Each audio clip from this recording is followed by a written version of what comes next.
Uyun al-Akhbar, The Springs of News, Part 1, by Ibn Qutaybah. Died 889 CE. Translation by Muhammad Al-Amrani.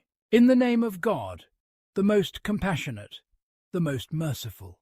The Book of the Sultan. On the Sultan, his life and his governance, Muhammad ibn Khalid ibn Khidash related to us, saying, Salm ibn Qutaybah related to us, on the authority of Ibn Abi Dhib, on the authority of Al-Mukri, on the authority of Abu Hurairah, who said, God's messenger, God's blessings and peace be upon him, said, You will be avid for authority, and then on the day of resurrection it will become anguish and remorse, how excellent a nurse it is, and how evil a weaner. Muhammad ibn Ziyad az-Zubad related to me, saying, Abd al-Azaz ad-Daraward related to us, saying, Sharik related to us, on the authority of Atta ibn Yasar, that a man said in the presence of the Prophet, God's blessings and peace be upon him, how wretched a thing is authority. Thereupon the Prophet, God's blessings and peace be upon him, said, Indeed, a fine thing is authority, for one who takes it with its due right and fulfills what is incumbent in it. Zayd ibn Akram at-Ta'a related to me, saying, Ibn Qutaybah related to us, saying, Abu Hilal related to us, on the authority of Abd al-Aziz ibn Abi Bakr, on the authority of his father, who said, When Kisra died, this was before that, someone said to the Prophet, God's blessings and peace be upon him, whom have they appointed to succeed him? They said, his daughter Buran. He said, Never will a people prosper who entrust their affairs to a woman.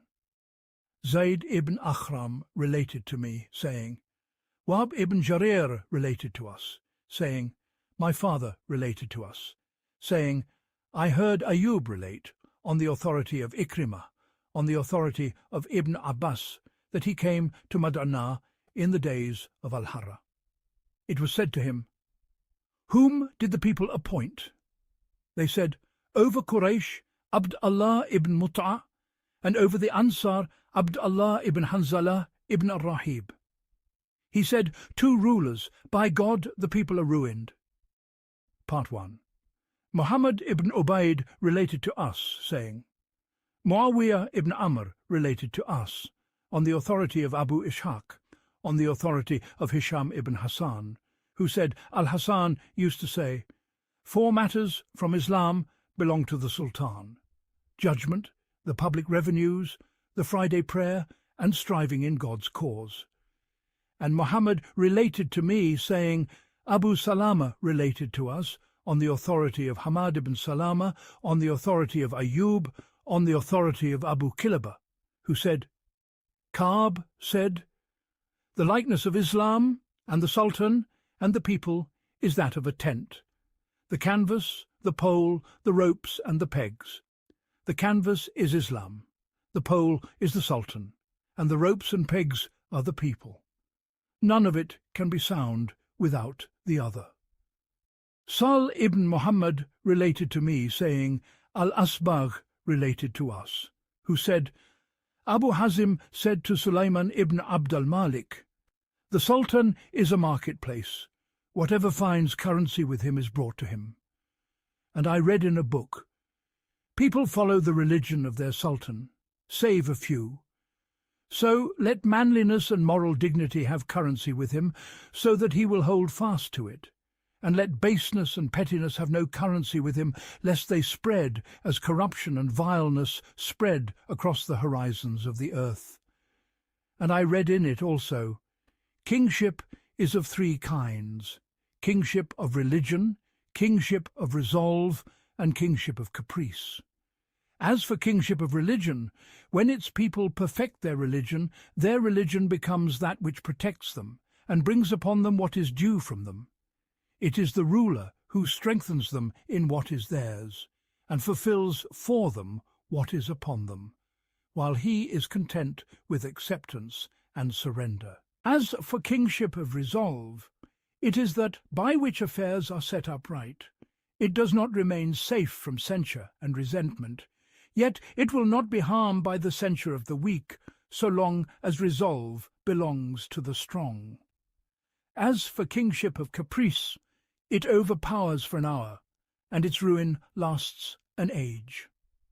Zayd ibn Akram related to me, saying, Yazid ibn Amr related to us, on the authority of Isma ibn Safar al-Bahil, who said Ishaq ibn Majma related to us, on the authority of Nur ibn Yazad, on the authority of Khalid ibn Ma'dan, who said God's messenger, God's blessings and peace be upon him, said, God has guards in the heaven, the angels, and guards on earth, those who take the registers.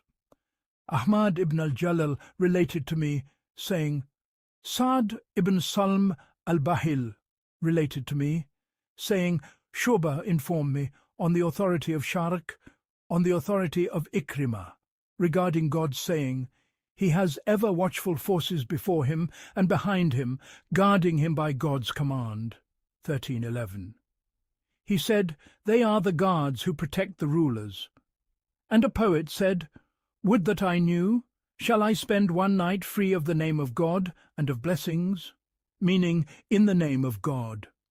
And in it is God saying, guarding him by God's command. 13:11. That is, by God's command. And I read in a book from among the writings of India, the worst of wealth is that from which nothing is spent, and the worst of brothers is the treacherous.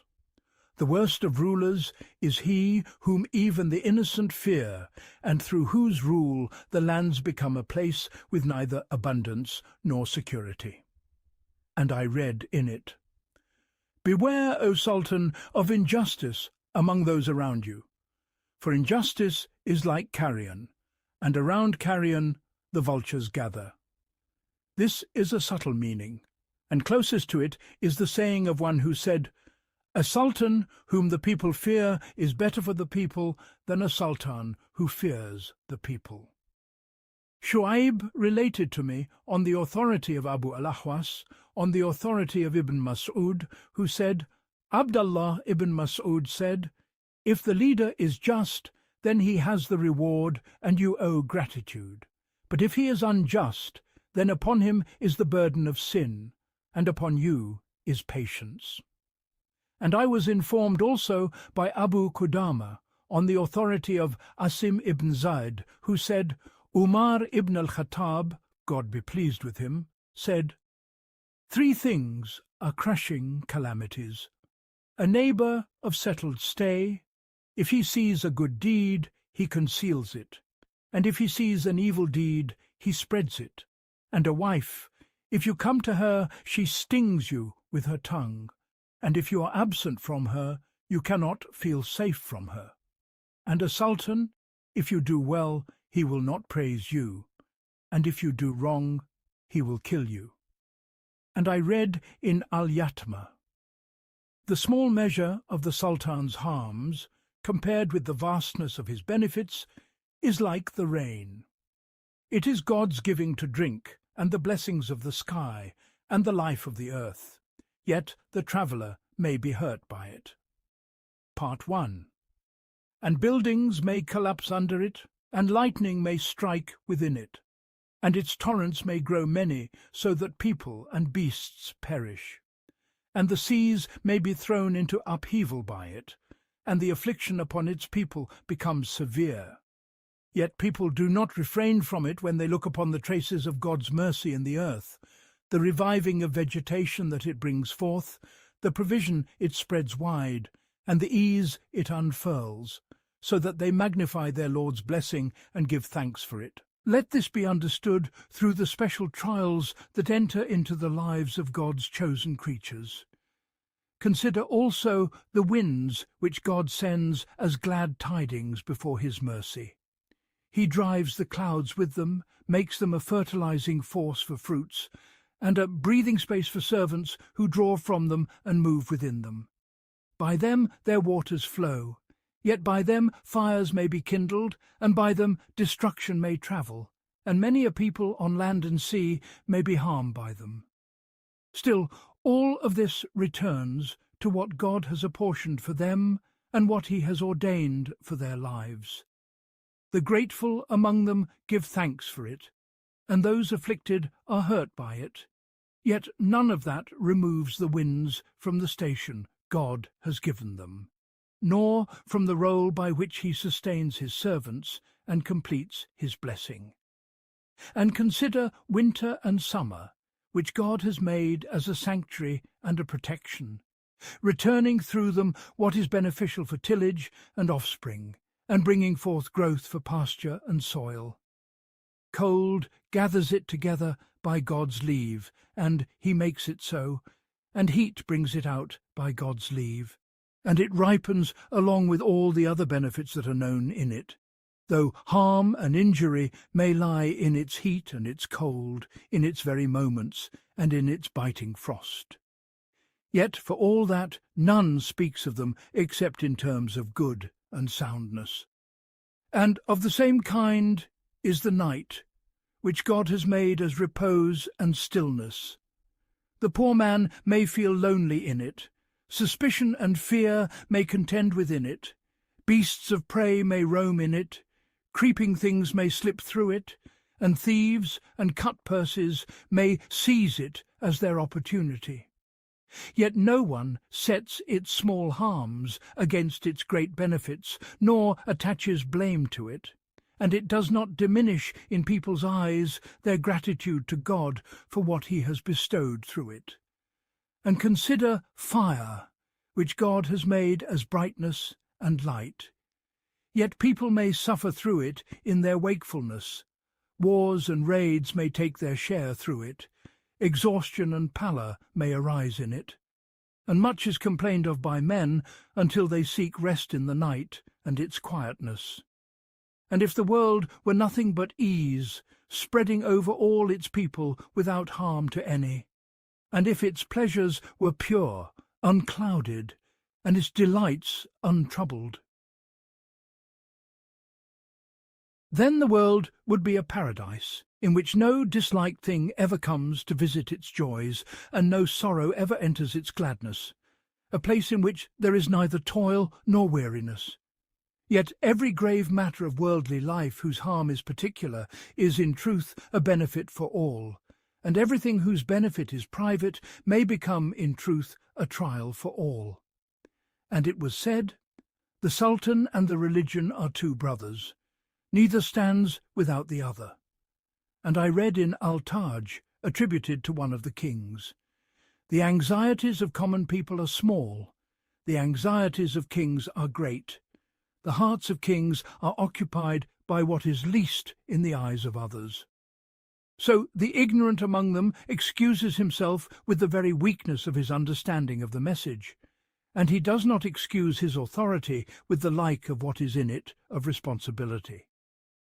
And God strengthens the Sultan, supports it, and grants it increase, through those who do so. Ziyad heard a man revile time, and he said if he knew what time truly is, he would punish him. Time is nothing but the Sultan. And the sages used to say, the justice of the Sultan is more beneficial to the people than the abundance of the age. And Al-Maim related, on the authority of Ibn Aisha, on the authority of Ashab, who said, Muawiyah once came to the Banu Hashim and said, "O Banu Hashim, do not speak to me of your claim to the caliphate apart from Quraysh. Tell me, is this authority to be yours through people's contentment with you, and their coming together upon you, without kinship? Or is it through kinship, without the community's agreement? Or is it through both together?" Part 1. Reasoned speech, when it is spoken in its due right, must be mentioned from its proper side. Truly, this is a matter that brings contentment and light to the breasts, if it is kept safe from the claim of those among you who unite against others while standing upon no right. For if they united upon a right, then that right has already taken you out of your claim. Look then, if the people took the matter with sound judgment, obey them. And if they took their rightful due, then yield it to them. It will not benefit you to torment your souls with what people do not see as yours. Ibn Abbas said, "You claim this authority by a right. Were it not for that right, you would not be sitting in this seat of yours." And he went on to say, "People used to leave us to be content with us and to gather around us. A right they squandered, and a right they denied. And indeed they gathered around one who possesses merit, a merit that did not ascend to the vein and the breast. Yet the merit of one who possesses merit does not diminish the merit of another. God, exalted is he, says, and he will grant every possessor of merit his due measure of merit." 11.3. And what prevented us from seeking this authority after God's messenger, God's blessings and peace be upon him, was only that we found in what he had bequeathed to us a word that we clung to. And had we been commanded to take it by force, we would have taken it in the very manner by which he commanded it, or we would have offered our excuse regarding it. Yet no one may reproach a man for leaving his right. Reproach falls only upon the one who seeks what is not his. And every right decision is beneficial, though not every mistake is ruinous. The case once came before David and Solomon. David did not grasp it, while Solomon grasped it, and David was not harmed thereby. As for kinship, it benefited the idolater, and it is for the believer even more beneficial. God's messenger, God's blessings and peace be upon him, said, "You are my uncle, the twin of my father, and whoever hates al-Abbas has hated me." And he said to Abu Talib when death came upon him, "O uncle, say, there is no deity but God, so that I may plead for you by it tomorrow." Yet this is not for anyone among the people. God Most High says, "Repentance is not for those who go on doing evil deeds, until, when death comes to one of them, he says, 'Behold, I repent now.'" 4:18. Ahmad ibn Salam related to us, on the authority of Mu'amal, on the authority of Yazid ibn Hazim, on the authority of Sheikh, who said to him, Kisra said, "No land is rightly governed unless it contains 5 things: a standing sultan, a just judge, a thriving market, a learned physician, and a flowing river." And Ariyash related. Muslim ibn Ibrahim related to us, saying, Al-Qasim ibn al-Fadl related to us, saying, the nephew of al-Ajjaj related to us, on the authority of al-Ajjaj, who said, "Abu Hurairah said to me, 'Who are you?' I said, 'From the people of Iraq.' He said, 'It may well be that the rabble of Syria will come to you to take your alms. Give them your charity.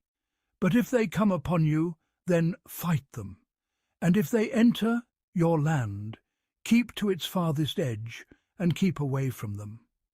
Beware of reviling them, for if you revile them, your reward will be lost, and they will take your alms. But if you endure patiently, it will come upon the scales for you on the day of resurrection." And in another transmission he said, "When the collector comes to you, say, 'Take what is right and leave what is false.' If he refuses, then do not withhold from him when he comes, and do not curse him when he turns away, lest you become a disobedient man, light of burden, in the presence of an oppressor." And it was said, "Obedience to the Sultan has 4 faces: hope, fear, love, and religious conviction." And I read in some of the books of the non-Arabs a letter of Ardashir, its wording being, "From Ardashir, strengthened by God, King of kings and heir to bestowal, to the jurists who are the bearers of religion, to the commanders who are the protectors of the realm, to the scribes who are the adornment of kingship, and to the men of war who are the building up of the lands. Peace be upon you. We praise God, mighty and exalted, who has made us righteous, and by his grace has lifted from our subjects the imposed levies that were fixed upon them, through the excellence of our considered judgment and our steadfast care over them. Yet, with all this, we write to you as counsel. Do not make yourselves clothed in self-praise, lest the enemy praise you. Do not grow lax and forgetful, lest drought seize your kingdom. Marry among relatives, for it is more faithful to kinship and firmer for lineage. Do not count this world as anything. It does not remain for anyone, and it will not spare you. Do not wrong anyone, and do not provoke grievances, yet for all that know that the hereafter is not attained except through it. Part 1. And I read in a letter from Aristotle to Alexander, in which he said, "Rule the subjects by doing good to them, that they may look upon you with love.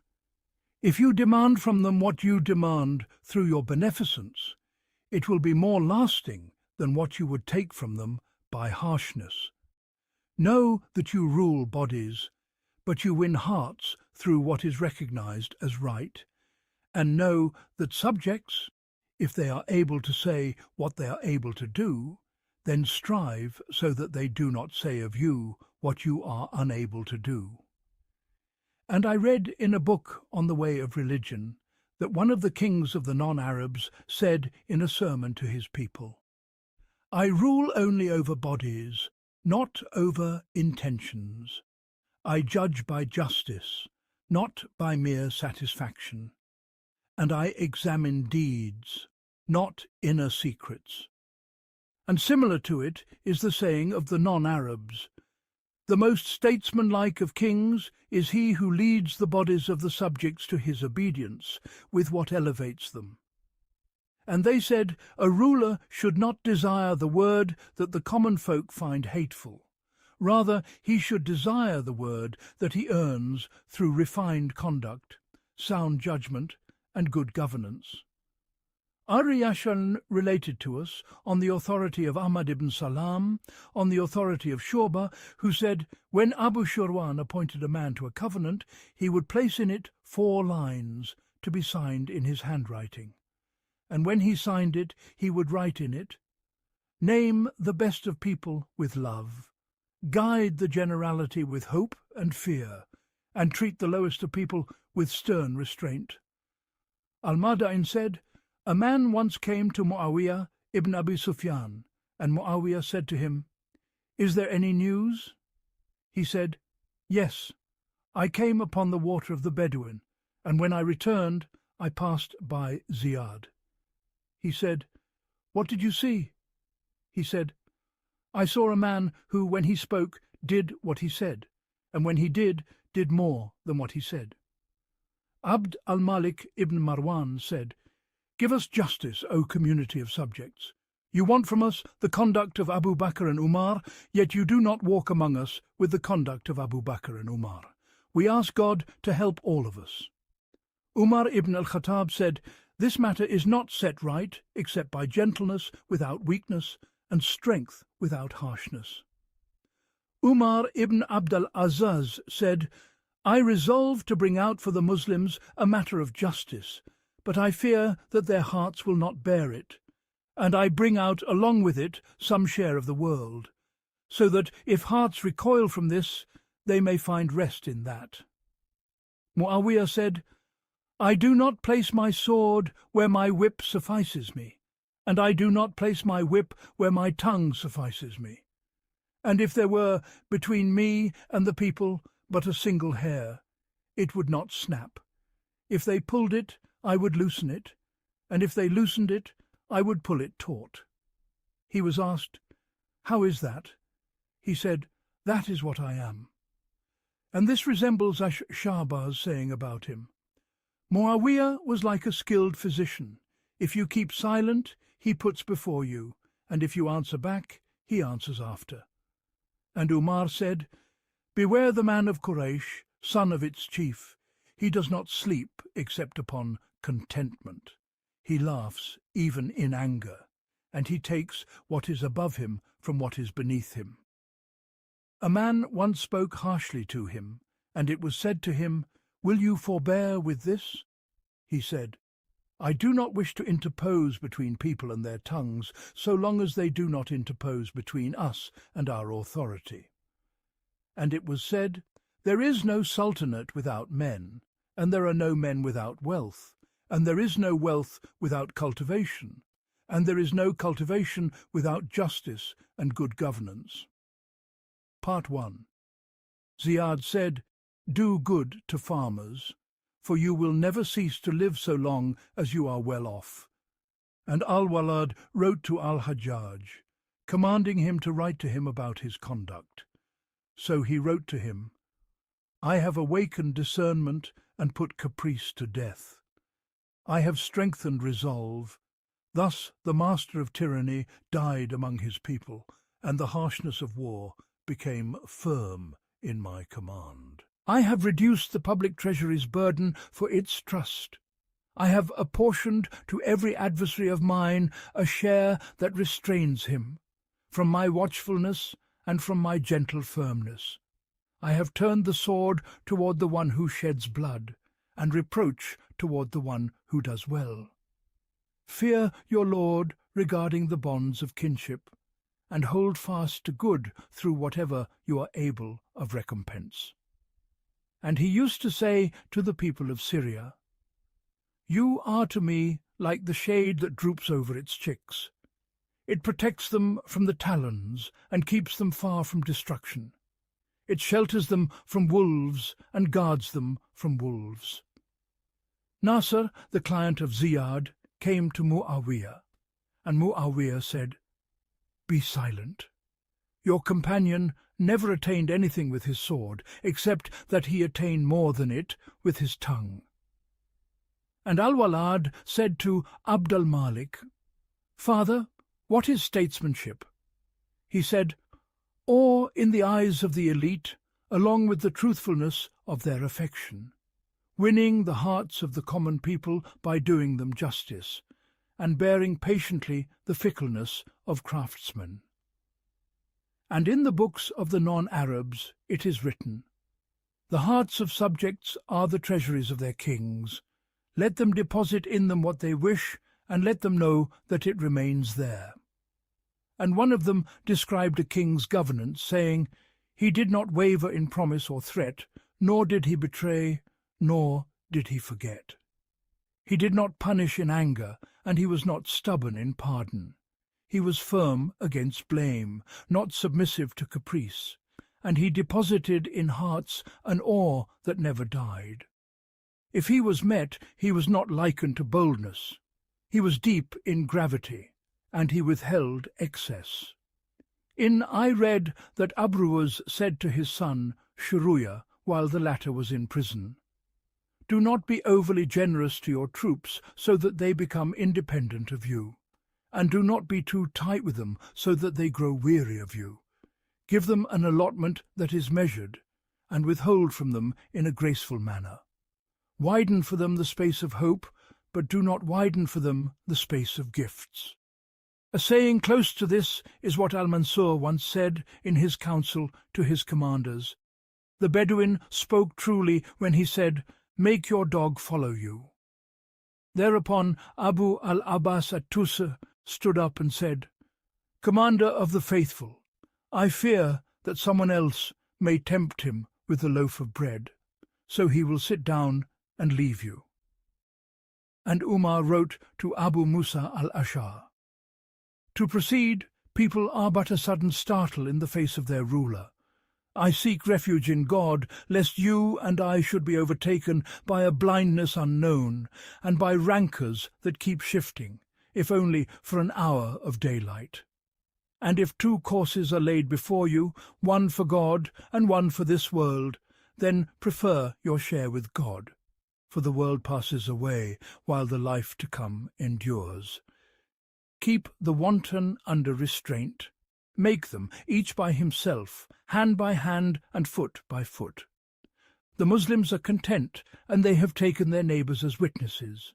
They have entrusted their burdens to you and charged you to watch over their common folk with your very self. For you are one man among them, except that God has laid upon you the heaviest load among them.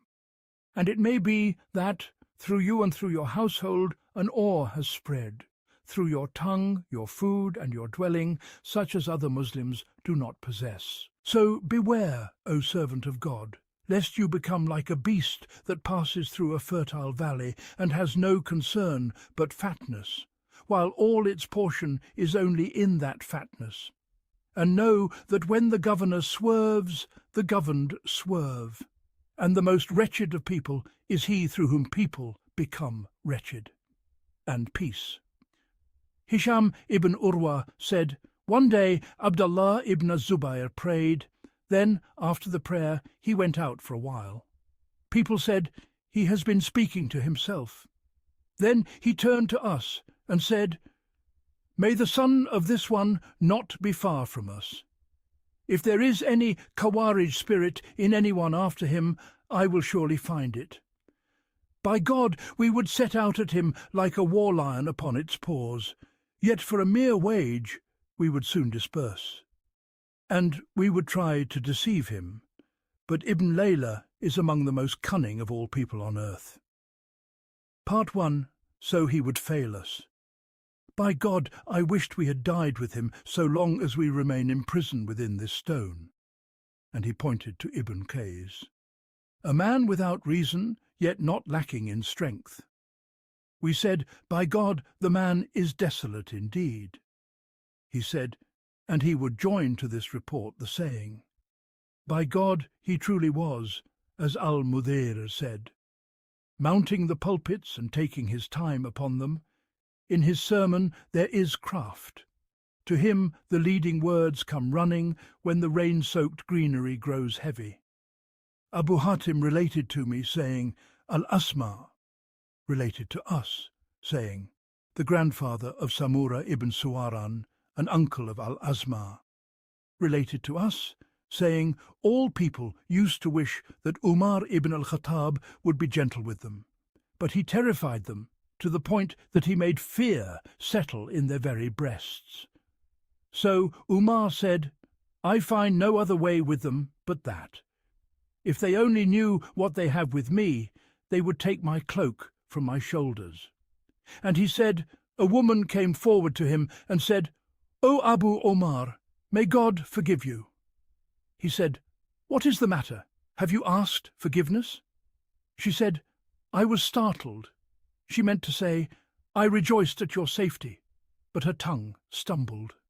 Al-Ashja as-Sulami said about Ibrahim ibn Uthman, no sultan is set aright, except by firmness that walks among the people with the criminal's guilt as its proof, and a governor who is pliant will not endure, while the sword's edge drips with blood. Your awe has silenced souls from speaking about what the people dislike, though you may not know. It used to be said, the worst of rulers are those farthest from the Qur'an reciters, and the worst of Qur'an reciters are those closest to rulers. A governor wrote to Umar ibn Abd al-Aziz about hymns. The fortress of the city of hymns has begun to fall into ruin, so if the commander of the faithful sees fit to permit me to repair it. Umar wrote back to him, fortify it with justice and peace. An Arab once described a ruler and said, when he was appointed, he would not let his eyelids meet, he would set eyes upon his people. He is absent from them, yet present with them. So the doer of good has hope, and the doer of wrong is afraid. Jafar ibn Yahya used to say, the land tax is the pillar of kingship. Nothing stands firm like justice, and nothing hides like wrongdoing. And in a book from the writings of the non-Arabs, it is said that Ardasha wrote to his son, my son, kingship and religion are two brothers. Neither can dispense with the other. Religion is the foundation, and kingship is the guardian. Whatever has no foundation is doomed, and whatever has no guardian is lost. My son, let your discourse be with people of rank. Let your gifts be for people of struggle. Let your partnership be with people of religion. And let your secret not be withheld from people of sound minds. And it used to be said, whatever else a king may be, 5 traits must not be found in him. He must not be a liar, for if he lies, then when he promises good, it will not be hoped for, and when he threatens evil, it will not be feared. And he must not be a coward, for if he is a coward, his frontiers will be lost, and his enemy will grow bold against him. And he must not be miserly, for if he is miserly, no one will comply with him. Yet government is not sound except through willing compliance. And he must not be harsh-edged, for if he is harsh while having power, the subjects will perish. And he must not be envious, for if he is envious, he will not honour anyone. Yet people are only set right through their leaders. Part 1. Muawiyah arrived in Madinah and entered the house of Uthman. Aisha bint Uthman cried out, "My father!" and she wept. Muawiyah said, "O my daughter, people have given us obedience, and we have given them security. We show them forbearance beneath anger, and they show us obedience beneath resentment. Every man has his sword, and he knows where his supporters stand. If we break faith with them, they will break faith with us, and we do not know whether the upper hand will be ours or theirs. And for the cousin of the commander of the faithful to be a woman is better than for a woman to be taken from among the unprotected honour of the Muslims." Abdullah ibn Abbas wrote to Al-Hasan ibn Al, "The Muslims have entrusted you with their affair after Al. So gird yourself for war, strive against your enemy, keep your companions close, and purchase, at the cost of what does not fracture your faith, the support of those who are tight-fisted with their own religion. Put in charge the people of noble houses and honour. Through them you will reconcile your clans until you become the community. For some things that people dislike, so long as they do not transgress the bounds of truth, and their outcome leads to the rising of justice and the strengthening of religion, are better than many things they love when their outcome calls to the rising of oppression and the weakening of religion." Muhammad ibn Ubayd related to me, on the authority of Muawiyah ibn Amr, on the authority of Abu Ishaq, on the authority of al-Amash, on the authority of Ibrahim, who said when a delegation came to Umar, he would ask them about the people of their land and about their governor. Does a guest enter upon him? Does he visit the sick? If they answered yes, he would say, "Praise be to God, exalted is he." But if they answered no, he would write to him, "Come to me." Choosing officials.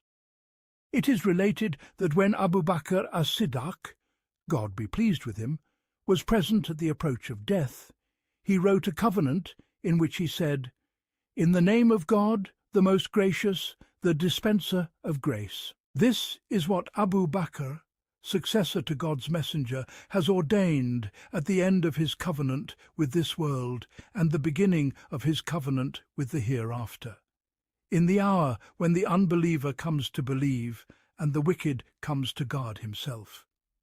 I have appointed Umar ibn al-Khattab to that which is unseen, and I desired only good. And every human being shall have what he has earned, and those who do wrong will in time come to know what an overturning they shall be overturned with. 26, 227. And in it is said that Abruz wrote to his son Shiruya from prison, "Let one of the lessons of your experience in governance be this, that you raise up one whom you once found held in a tight grasp, or that you find a man of honour brought low, and so you take him into your care. Do not make it your habit to raise a man through punishment and then strip it away from him, nor to obey a man after you have humiliated him. And beware of employing anyone of whom it occurs to your mind that the removal of your authority would be dearer to him than his very prophethood. Beware, too, of using as an instrument a man whose striving will be mostly for himself, whose experience with others is little, and who is a great elder grown feeble, one from whose mind time has taken, just as age has taken from the body.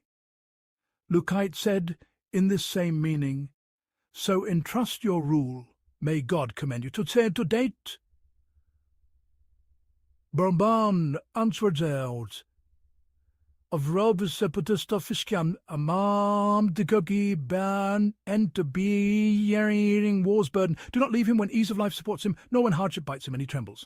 Time has not ceased to bring its portions, so that a man is one day a leader, and the next a follower, until it has disclosed a bitterness of evil, a seasoned man, hardened in age, no palm to shade, no udder to give.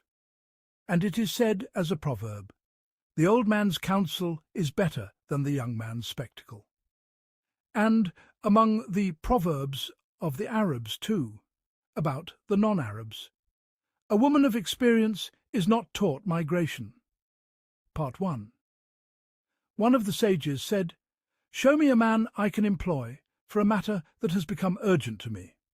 They asked, how do you want him to be? He replied, if he is among people, but not their leader, it is as though he were their leader. And if he is their leader, it is as though he were one of them. They said, no one fits it except Arabi ibn Ziyad al-Harith. He said, you have spoken the truth, he is the one. And Al-Maim related on the authority of Mujalid, on the authority of Ashab, who said, Al-Hajjaj said, show me a man for the police. He was asked, which kind of man do you want? He replied, I want a man who is perpetually grim-faced, long in silence, constant in trustworthiness, stubborn in truth, lest the nobles outstrip him in courage. It was said to him, then you need Abdurrahman ibn Ubayd at-Taym. So he sent for him to employ him, and the man said, I will not accept it unless you suffice me against your family, your children, and your retinue. He said, granted! Then he called out among the people, whoever asks something of me that is not his due, his request is stripped of all reverence. Ashab said, by God, I have never seen the like of a chief of police. He would not imprison anyone except for a debt. If someone seized a man by the collar, he would put him in custody until his truth became clear. If someone claimed that another had dug a grave for him, he would place him in it. If someone said that another had fought him with a spear or had drawn steel against him, he would cut off his hand. If someone had burned a man among a people, he would burn him among them. And if someone mocked another, it was said that he would flog him with 3 lashes of the whip. He remained as chief of police for 40 nights, and no one was given leave to approach him. Then al-Hajjaj added to him the police of Basra, along with the police of Kufa. In the letter of Abruz to his son Shiruya, I read, let your tax administration be entrusted to one of 3 men, either a man who shows renunciation in wealth, piety in religion, and caution in what is due to God.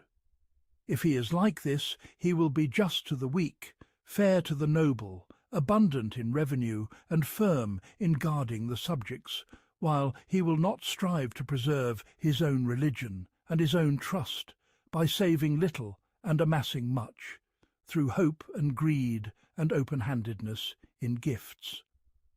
Or else a man who is greedy for wealth and bold in asking, if you appoint him, you will be able to mock his greed through punishment and take his wealth by coercion while he remains with you.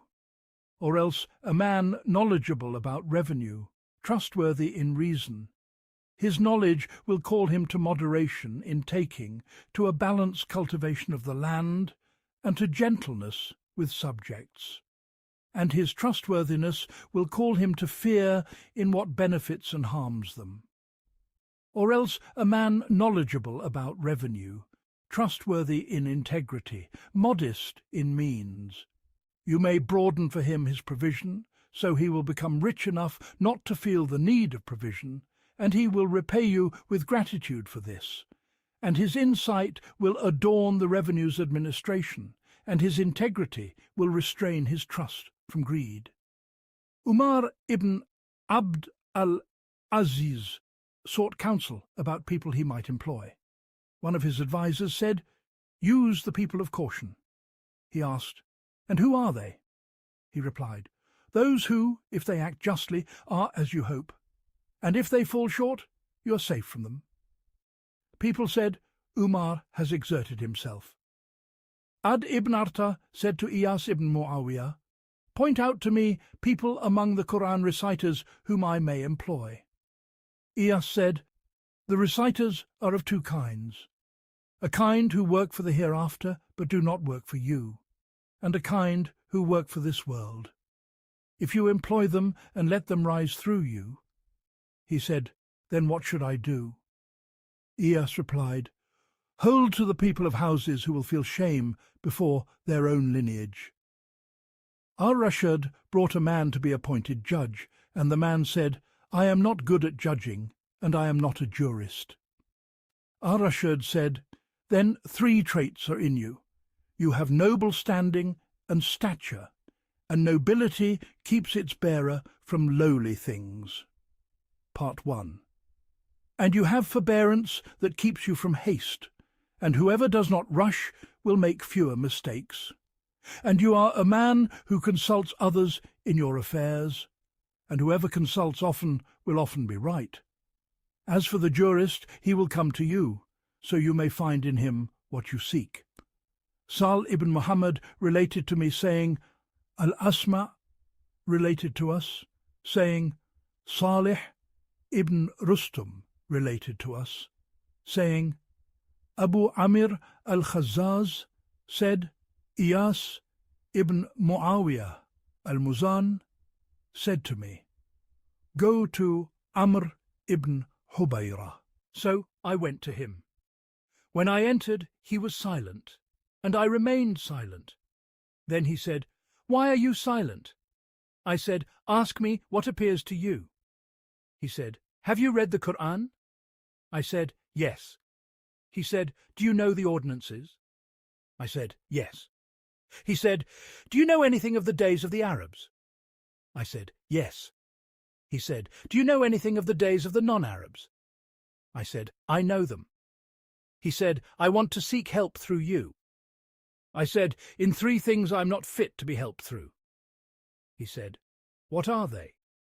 I said, "I am ugly, I am heavy, and I am slow." He said, "As for ugliness, I do not intend you for what would make you attractive to people.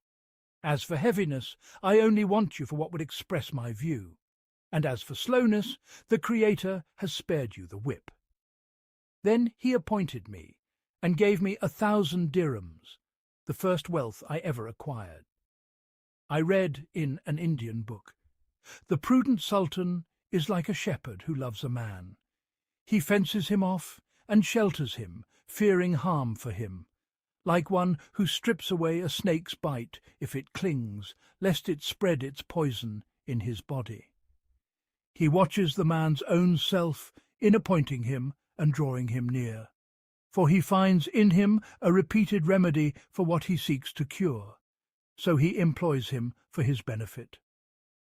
Al-Mughira ibn Ayyub related to me, saying, "I heard Al-Ma'mun say, 'Among the salt of our time is a man who, if he is praised, is weighed down by it.'" Chapter on keeping company with the Sultan, its courtesies, and the Sultan's changing and shifting Muhammad ibn Ubayd related to me, saying, "Abu Usama related to us on the authority of Mujalid, on the authority of Ashab, on the authority of Abdullah ibn Abbas, who said, 'My father said to me, "My son, I see that the commander of the faithful is drawing you near, consulting you, and putting you forward among the elder companions of God's messenger. God's blessings and peace be upon him. I counsel you, therefore, with 4 things. Do not divulge to him a secret. Do not lie to him.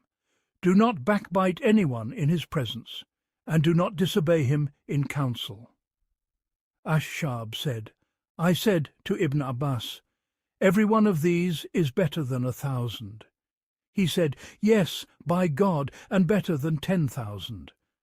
It was said, 'If the Sultan makes you a brother, then make him a father, and if he gives you an increase, return it.'" Ziyad said to his son, "When you enter upon the commander of the faithful, then be gentle, and do not make your words thick and heavy. Do not show contempt for him, and do not be bold with him." Muslim ibn Amr said, "Whoever serves the Sultan should not let contentment with them turn him insolent, and he should not change when they turn away. When they look upon him, he should not seek out what is sweet, and in their silent moments he should not play the flatterer." And I read in a book from India, "Keeping company with the Sultan, despite the great honour and immense wealth in it, is like a mountain path. Wild beasts and serpents live there, and the ascent to it is hard, and the staying upon it is harsher.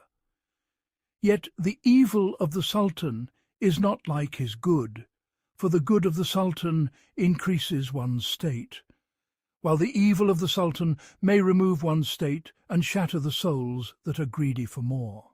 There is nothing more harmful in what is safe than wealth and prestige, nor anything more trying within intimacy and familiarity than the fickleness of the Sultan."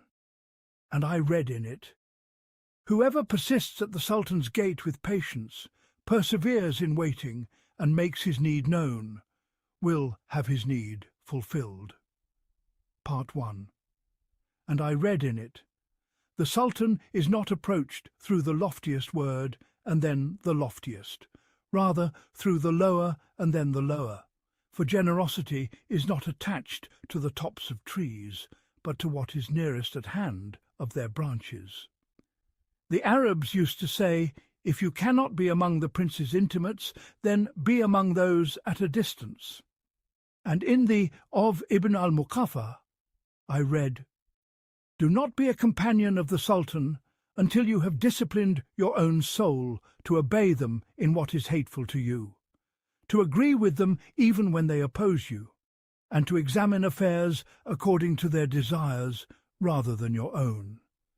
If you are steadfast when they appoint you, wary when they draw you near, faithful when they entrust you, complete when you learn from them, and if you refine them and are refined by them, if you thank them and do not withhold thanks from them, if you humble yourself when they cut you off and remain satisfied when they give you, then so be it.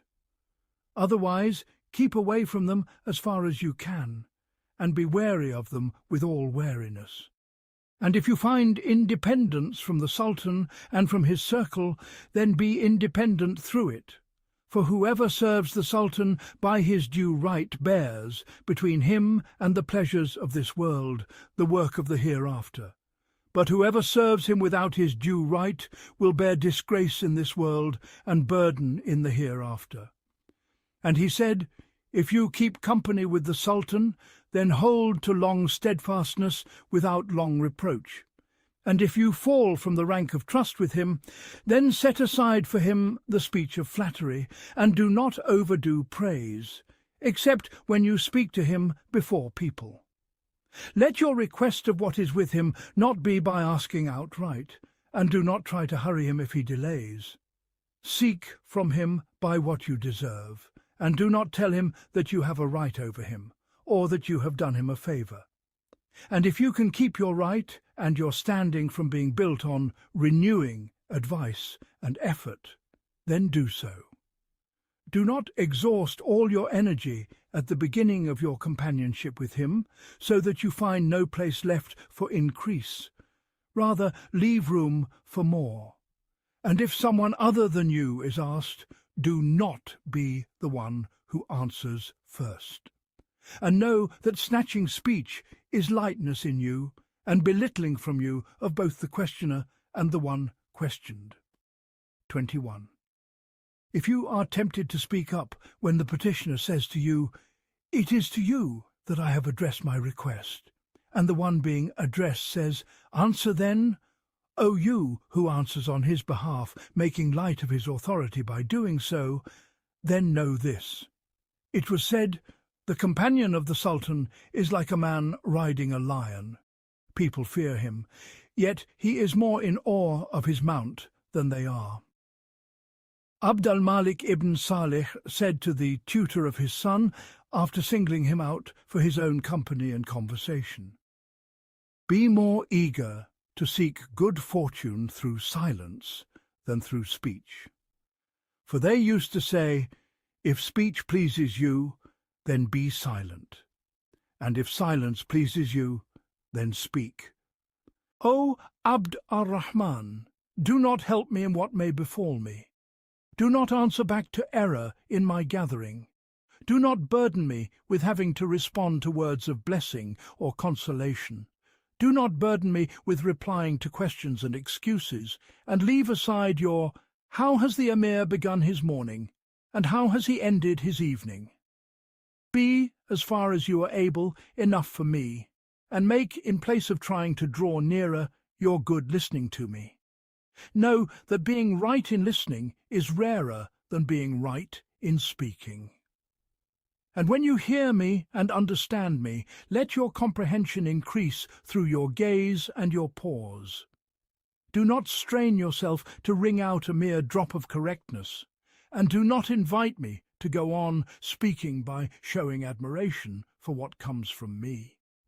For the man who makes the false secure within him only proves how well he has trained himself to bear it. And what do you think of a king who has made you conceited by what he lets you hear from him, while he has withheld it from those who cannot hear it from him? Something even less than this can gather up your good deeds and cause your claim to inviolable respect, if you have any, to fall away. I made you a tutor after you had been a schoolmaster, and I made you a close companion after you had been kept at a distance among children. And if you do not know the loss of what you have left behind, you will not know the gain of what you have entered into. And whoever does not know the ugliness of what he has been put in charge of cannot know the beauty of what he is now put in charge of. Abu Muslim entered upon Abu al-Abbas, while Abu Jafar was with him. He greeted Abu al-Abbas, and Abu al-Abbas said to him, "Abu Muslim, this is Abu Jafar." So he said, "Commander of the faithful, this is not a place in which anyone's judgment is carried through except yours." Part 1, 22. Al-Fadl ibn Arabim said, "Asking kings about their condition is among the greetings of foolishness. If you want to say, 'How has the Emir begun his morning?' then say, 'May God grant the Emir a morning of honour.' And if you want to say, 'How does the Emir find himself?' then say, 'May God send down upon the Emir healing and mercy.' For a question compels an answer. If he does not answer you, it weighs upon you, and if he answers you, it weighs upon him. And I read in the etiquette of Ibn al-Muqaffa, 'Keep to the side of the one whom the Sultan is displeased with, and of the one suspected in the Sultan's eyes. Do not let a sitting gather you with him, nor anything like it. Do not show excuses for him, and do not praise him in anyone's presence. And if you see that the Sultan has gone so far in retaliation that you hope he will soften after it, then, when he shows signs of satisfaction with you, let it be with gentleness and grace. And do not point out anyone in the Sultan's assembly. Do not signal to him with your eye. For whispering beautifies itself in the eyes of everyone who sees one of standing, or anyone else, so that each imagines he is the one intended. And when the Sultan speaks to you, listen closely to his words. Do not busy your eyes away from him with looking about, nor your heart with private talk. And I read in a book from India. The King of India once presented a robe and ornaments. He called for 2 of his women and gave one of them, in his presence, the choice between the robe and the ornaments. The minister was present. The woman looked toward him as though seeking counsel, so he signalled to her, by a glance of his eye, to choose the robe. The king noticed this, and she chose the robe so that jealousy would not be stirred. The minister remained for 40 years with a broken eye, never daring to raise it, until the king could no longer sense it within himself, and thought it merely a habit or a natural trait. The ornaments were given to the other woman. Then, when death came to the king, he said to his son, "Treat the minister well. He has offered an apology for something he has carried for 40 years. Shabab ibn Shaybah said, "A man who walks in the way of the caliph ought to stand in such a place that, if the caliph wishes to ask him about something, he will not need to turn around." 23. On the side that does not face the sun, and if he walks ahead of him, let him veer away from the course of the wind that drives dust into his face. A man of renunciation said to another, "If you are tried by having to enter upon the Sultan among people, and they fall into praising him, then take to supplication." Thumama said, "Yahya ibn Aktham once walked with Al-Ma'mun in the garden of Musa. The sun was on their left, while Yahya and Al-Ma'mun were in the shade, and Al-Ma'mun had laid his hand upon Yahya's shoulder. They continued thus until they reached where Al-Ma'mun intended.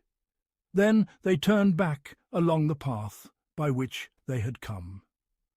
Al-Ma'mun said to Yahya, "The sun was upon you because you were on my left, and I had deprived you of it. So now remain where you were, and I will move to where you were." Yahya said, "By God, Commander of the Faithful, if I could bring you the shade of the canopy with my own self, I would do so." Al-Ma'mun replied, "No, by God, the sun must take from me what it took from you." So Yahya moved, and Al-Ma'mun took of the shade, the like of what Yahya had lost. And Al-Ma'mun said, "The first step of justice is that a man be just with his own inner circle, then with those who seek shelter through them, until justice reaches the lowest stratum." Al-Madain related, Al-Ahnaf said, "Do not fall short of the Sultan, and do not fling yourselves upon him. For whoever honours the Sultan's fringes has honoured him, and whoever submits to him has laid low his own ruin." Yazid ibn Amr related to me, saying, Muhammad ibn Amr ar-Ruwa related to us, saying, Zuhair ibn Muawiyah related to us, on the authority of Abu Ishaq, on the authority of Zayd ibn Yatham, who said, Hudhaifa ibn al-Yaman said, "No people ever walked toward God's Sultan on earth with the intent to abase him, but that God abased them before they died." Part 1, 24. Among the reports of Khalid ibn Safwan is that he said, "I entered upon Hisham ibn Abd al-Malik, and he drew me so close that I was the nearest of people to him. Then he sighed and said, 'Khalid, your Lord has made this seat of yours more desirable to us than your own conversation.' I understood that he meant Khalid ibn Abd Allah. So I said, 'Commander of the Faithful, will you not keep him at a distance?' He replied, 'Khalid is bolder, more hopeful, more entitled to be listened to, and more pleasing. He never leaves the one who returns to me any pretext, because he never asks me for a need.' I said, 'Commander of the Faithful, that is a different matter.' He said, 'Far from it.' And he recited, 'When my soul turns away from a thing, it will not return to it, by any face, so long as time remains. Al-Fadl ibn Muhammad ibn Mansur related to us the meaning of this report and part of it. Yahya ibn Khalid sent for Munkar, who had been among those of Al-Mahda, and asked him, "What do you see in this ailment?" Munkar said, "Your illness is grave. Its remedy is simple, and simpler than that is gratitude." And he was at that time confined. Yahya said to him, "Many a peril is light upon the ear when it is merely heard, but when it clings to a man's very being, then avoiding it becomes more binding than disputing about it." Munkar replied, "You speak truth, yet I see in the long ascensions a sign, and the matter is near, though you are far in recognizing it. I have been struck with wonder at the way the great planet moves. Its form of motion is profound, it is no sport, but taking firm precaution is the richer fortune of those who seek." Yahya said, "Affairs always turn toward their consequences, and no seal is immune from being broken, and the trial of days is relentless. So I have directed my supplication to this matter that is present in temperament." Munkar said, "It is bile mixed with a watery portion of phlegm." 25. If you wish to restrain the flame, when the moisture of the fuel meets it and renews its burning, then take clear water from 2 vessels, and crush into it black myrobalan that you have chewed for a sitting or 2 sittings. This will calm that fuel which renews itself, if God so wills. Then, from the course of their talk, Munkar gently made his way in until he entered upon Yahya in the assembly. He found him seated upon his cushion, and he found Al-Fadl ibn Yahya before him, as though serving. Munkar's eyes overflowed, and he said, "I had called out, if only I had known the answer." Yahya said to him, "Do you imagine you learned from that something you had been ignorant of?" He replied, "No, but the hope of safety, through innocence of sin, is more prevalent than mere pity, and pushing away what destiny has already decreed is a futile play that resolve rarely rises to. And yet, after all this, I still hope that our beginning will be gratitude, and our end will be reward. So what do you say about this illness?" Munkar said, "I see no remedy more all-embracing than patience. If it could be ransomed by wealth or by losing a limb, that too would be something I would wish for you." Yahya said, "I have thanked you for what you said. If you can keep watch over us, then do." Munkar replied, "If I could be charged with your soul itself, I would not have come with anything less. And so long as days, treat me kindly through your well-being." Yahya used to say, "We entered this world by a manner of entering that will drive us out of it, and I read in a book from India, the Sultan's scant loyalty to companions and his self-sufficiency without those he loses is like the builder and the scribe. Whenever one goes, another comes. And the Arabs say the Sultan is one of assaults and sudden appearances, and governance, meaning he is swift to turn, full of abrupt onsets, and bold in plunging into affairs." Part 1, 26. Mu'adh ibn Muslim said, "I saw Abu Ja'far and Abu Muslim enter the Kaaba. Abu Ja'far took off his sandals, and when he wished to go out, he said, 'Abdurrahman, bring me my sandals.' He brought them. Then Abu Ja'far said, 'Mu'adh, put them on to my feet.' So I put them on for him. Abu Muslim became angry, and Abu Ja'far sent Yaqtan ibn Musa to Abu Muslim to take account of the wealth. Abu Muslim said, 'Would the son of Salama do such a thing? It cannot be.' Yaqtan said, 'May I be made your ransom, my Amir?' He said, 'How so?' Yaqtan said, 'Let me count the wealth, then I will submit it to you, so you may act regarding it by your own judgment.' Then Yaqdan came to al-Mansur and informed him. And when Abu Muslim arrived at al-Madain on the day he was killed, he began striking with a whip while repeating a well-known saying in Persian, whose meaning is, "What use is knowledge if you cannot repel what is inevitable?"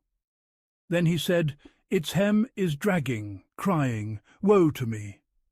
Dijla has it, or the river has embraced it, as though, after an hour, we have become within Dijla." Al-Mansur said, "3 things were in my chest, and God healed me of them. Abu Muslim's letter to me when I was Caliph, 'May God preserve us and you from evil,' and his envoy entering upon us and saying, 'Which of you is the son of al-Harithiyah?' and Sulayman ibn Habib striking my back with whips." Al-Mansur said to Salm ibn Qutaybah, "What do you think about killing Abu Muslim?" Salm said, "Had there been within it any god but God, it would have fallen into ruin." 21:22. Al-Mansur replied, "Enough, Umayyah." Abu Dulama said, "Abu Muslim, God does not change a blessing upon a servant until the servant changes it. Against the Mahda's rule you tried your treachery, but treachery's people, your fathers, are the Kurds. Abu Jurm, you frightened me with killing, so I came. Against you stands what you frightened me with, tawny lions."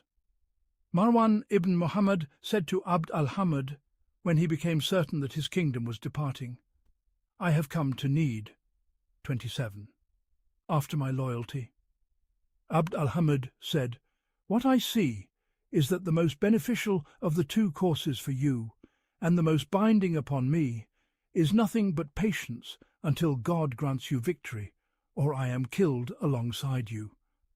And he said, "I keep faith in secret, then display betrayal. Who will grant me an excuse that could satisfy people outwardly?"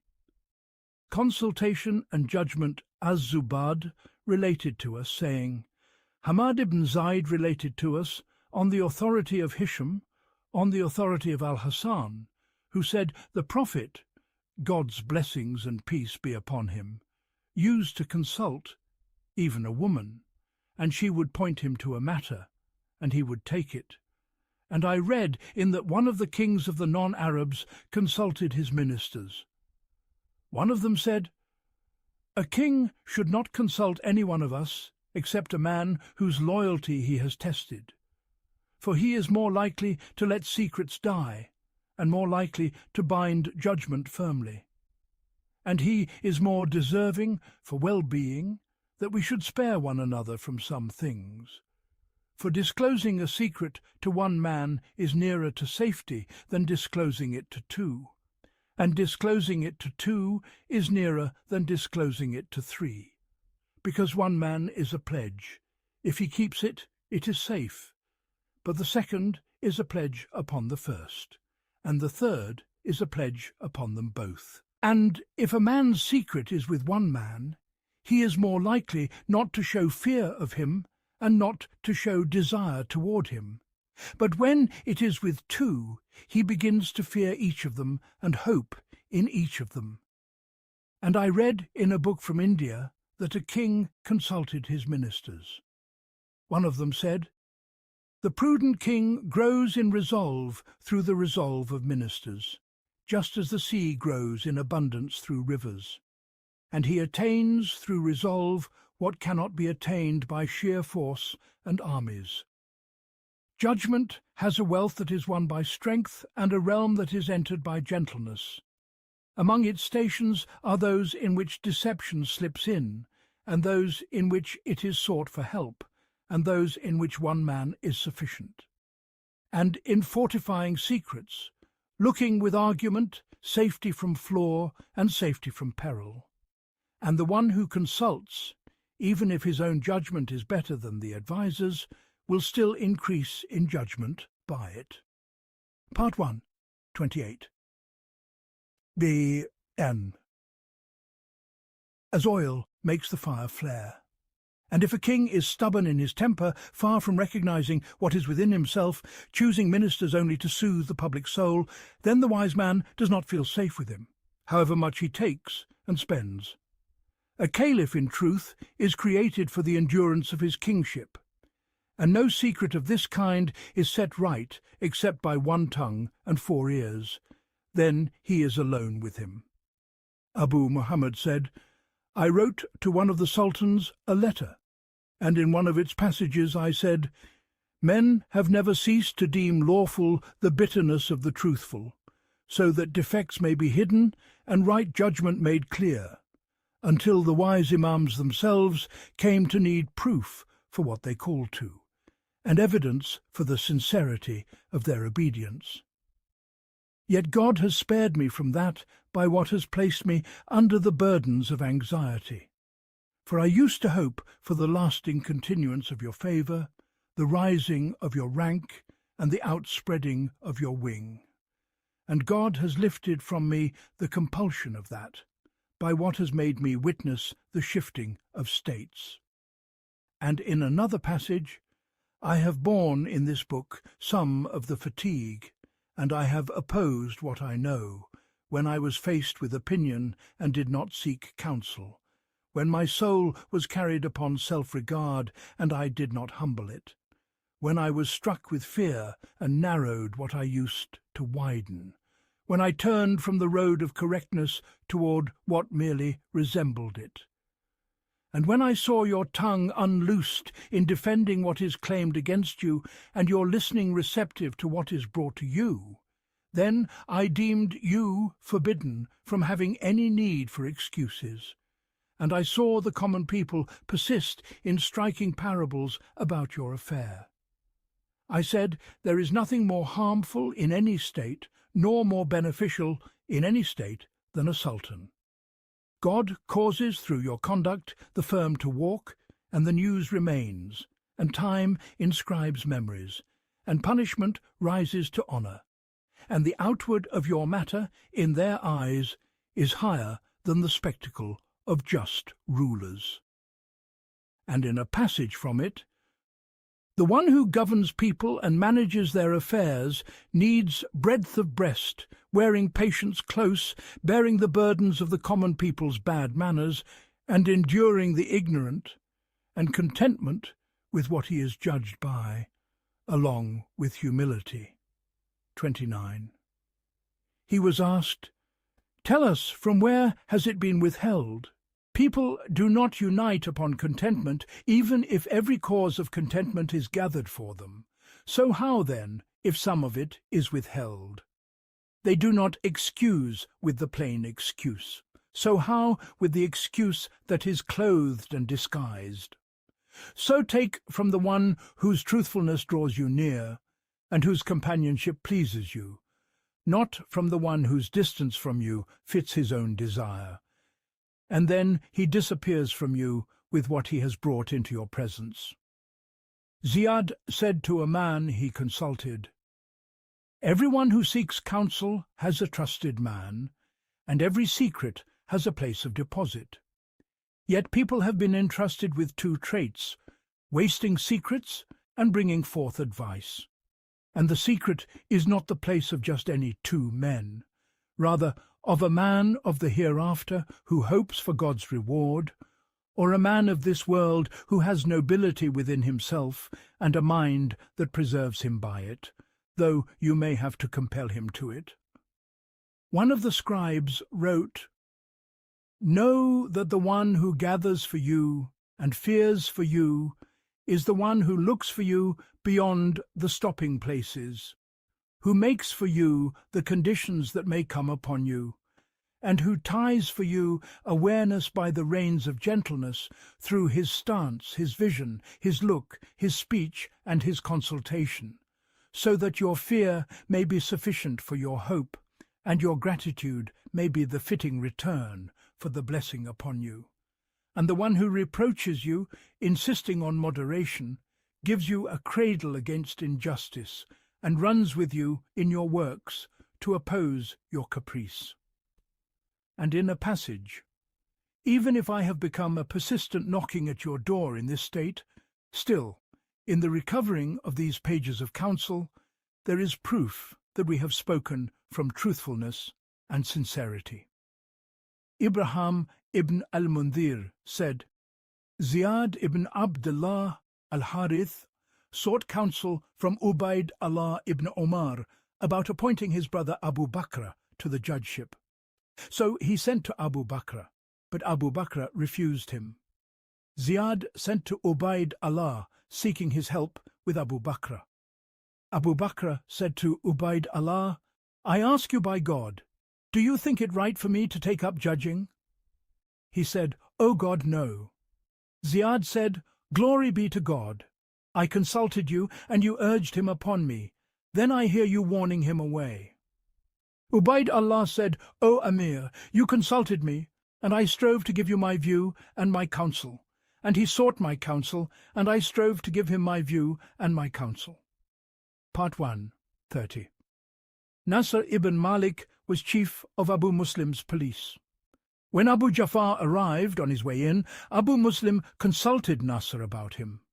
Nasr said, I do not feel safe with him for you. When Abu Jafar later came to him, Abu Jafar said, Abu Muslim consulted you about my coming, and you warned him against me. Nasr said, Yes. Abu Jafar asked, And how is that? Nasr said, I heard Al-Imam Ibrahim relate on the authority of his father Muhammad ibn Allah, who said, A man never ceases to increase in his judgment so long as he counsels sincerely whoever seeks his counsel. I used to be that for him, and today I am that for you. Muawiyah said, I used to come upon a man in time, knowing there was rancor in his heart toward me, so I would consult him. He would point me toward what matched what he found within himself. Yet I would not cease widening for him the space and widening it until he would return as a friend, seeking help through me and leaning upon me. And I read in the letter of Abruz to his son Shiruya while he was imprisoned, Hold fast to consultation. Seek among men one who advises you truly, who draws away what harms, and who is patient with your slips and your harshness. Give your enemy no opportunity against you except that you watch him. Give your friends no opening except that you guard it. And do not let it seem small in your own eyes to gather your judgment to the judgment of another. For if you do so, then when you are right, you are thanked, and when you err, you are excused. If that other view agrees with yours, it increases your strength, and if it opposes yours, it clarifies your own view. And if you are content with some of his view, be content with it. Among it is that he may guide you to right counsel through having consulted, if he errs, and even if he falls short. And in a book from India, whoever adopts the license of friends in consultation, and the license of physicians in sickness, and the license of jurists in doubtful matters, his judgment goes astray, his illness increases, and his burden grows. And in the counsels of Ibn al-Muqaffa it is said, Do not let it be cast into your heart that if you consult men, people will see in you a need for another's judgment, and that this will cut you off from consultation. For you do not seek counsel in order to boast of it, but to benefit by it. And even if you were seeking what is finest in reputation among the clear-minded, the best thing that could be said of you would still be, He does not act on his own opinion, apart from the people of insight among his brethren. Umar ibn al-Khattab said, A single opinion is like a frayed thread. 2 opinions are like 2 threads twisted tight, and 3 are a rope that is hardly ever undone. And Ashja said, A counsel kept secret, while people's eyes are intrusive. How well resolve has delayed, how well caution has gone before. Al-Hajjaj wrote to Al-Muhallab, pressing him to hurry in the war against the Azarika. Al-Muhallab wrote back to him, Part of calamity is that an opinion should teach it to one who cannot see it. And it was said to Abd Allah ibn Wahb ar-Rasib, on the day the Kharijites pledged to him, "Speak."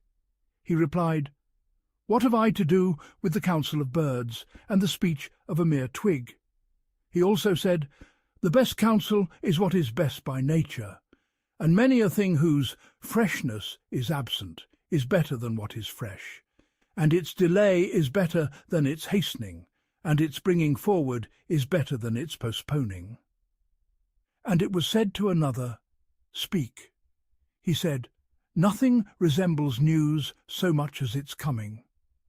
Ibn Hubayra used to say, "O God, I seek refuge in thee from the company of one whose utmost aim is only himself, from error that springs from the whim of the one consulted, from one who seeks no pure affection for thee except by praising what agrees with his own desire, from one who helps you toward the delight of an hour, yet never makes you think of tomorrow's turns."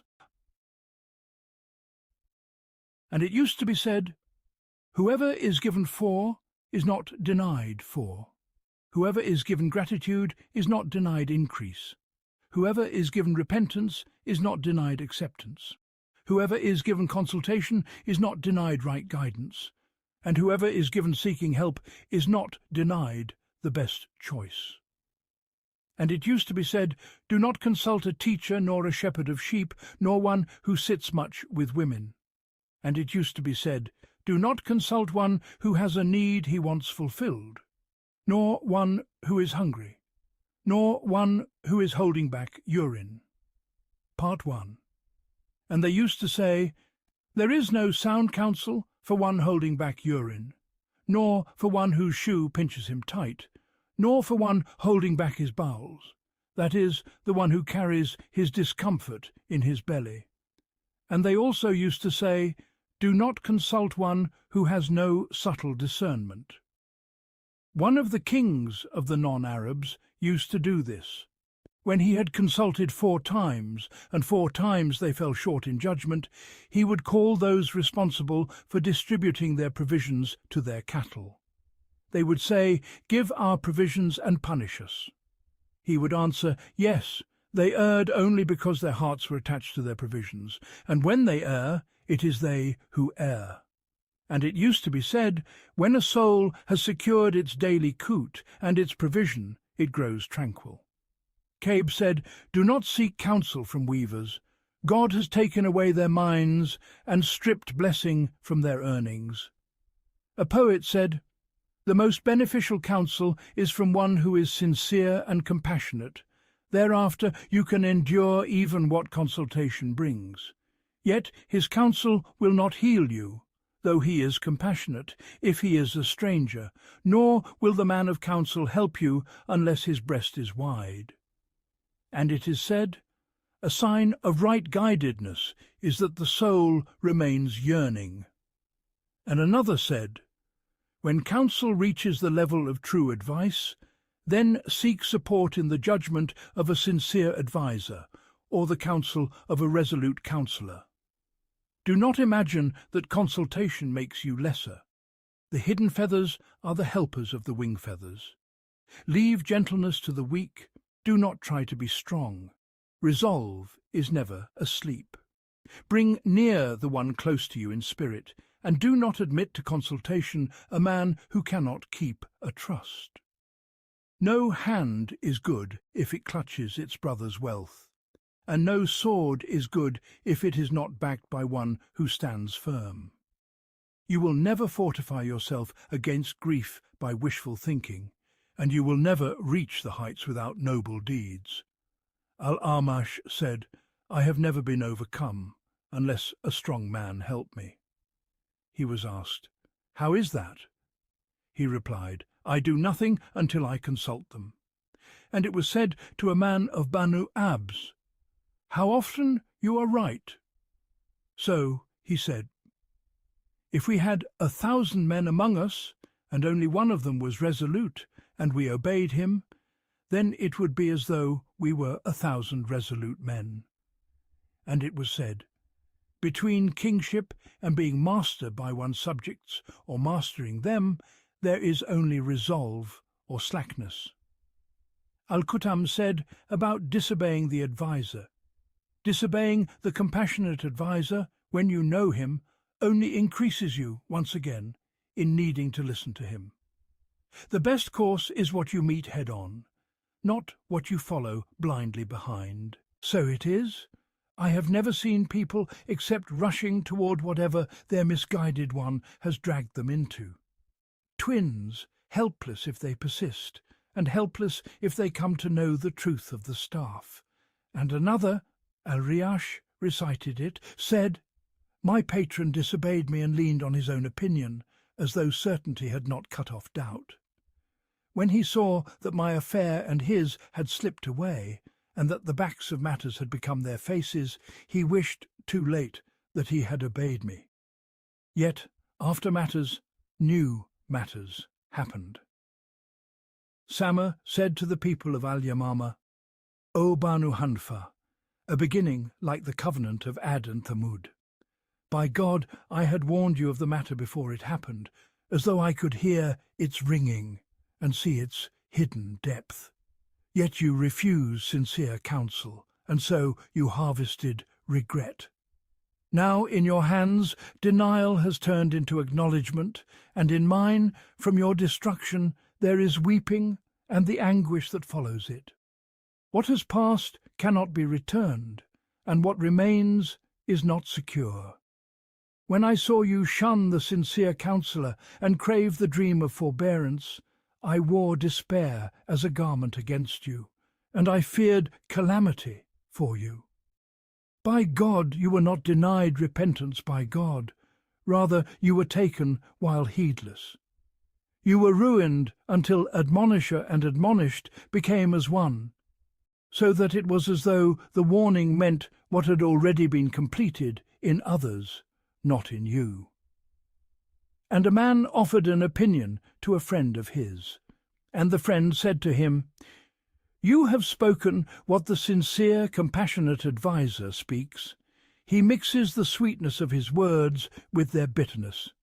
He burns by his gentle side, and he stirs a pity in you that awakens what lies still in others." Part 1. I have taken in this counsel and accepted it, when its source is one whose affection is not doubted, and whose inner truth remains pure. And I have never ceased to praise God for every good path he has opened, and every clear way he has shown. Uthman wrote to Allah when he was besieged, "To proceed, the water has risen beyond its banks, the belt has reached the throat, and the affair has exceeded my power. If you are not the one to save, then be the best of those who eat. But if you are, then come to my rescue, before I am burned." Oz ibn Hajar said, "I have often rebuked the sons of Alan when I sought, and I pardon ignorance, if one is ignorant. And if he says about what I do not see, 'Do not consult me,' he will find me a cousin who makes the confused matter firm. I remain in the house of resolve so long as its heat remains, but I delay if circumstances settle among you. I exchange the strong affair for patience when men's trustworthy bonds have become impossible. And it used to be said, 'Deliberation whose end is grasping the goal is better than haste whose end is missing it.'" And Al-Riyash recited, "The helpless in judgment wastes his chance, then, when the matter is gone, he blames destiny." And it used to be said, "Hold to resolve. When matters become clear, take the gain. Sound judgment through insight and considered opinion." Ibn az-Zubayr used to say, "No one truly lives whose opinion does not run ahead of what he sees with his own eyes." One of the sages was asked, "What is al-Aql?" He replied, "Hitting the mark through insight and knowing what has not yet taken place in its place." And it used to be said, "Sharpness is a better interpreter of what has passed, and it is a shield for the people of understanding against what they have already tried. And it used to be said, everything needs reason, and reason needs experience. And it was said, whoever gains nothing from his considered opinion will gain nothing from his certainty. Aus ibn Hajar said, the blind man is he who suspects you on mere suspicion, even though he has already seen and already heard. And another said, I follow what is most sound in insight, knowing that when a man's judgment wavers, his measures waver. Ibn Abi Talib, God's blessings be upon him, said of Abdullah ibn Abbas, he looks toward the unseen through a thin veil. And it used to be said, a man's suspicion is a piece of his reason.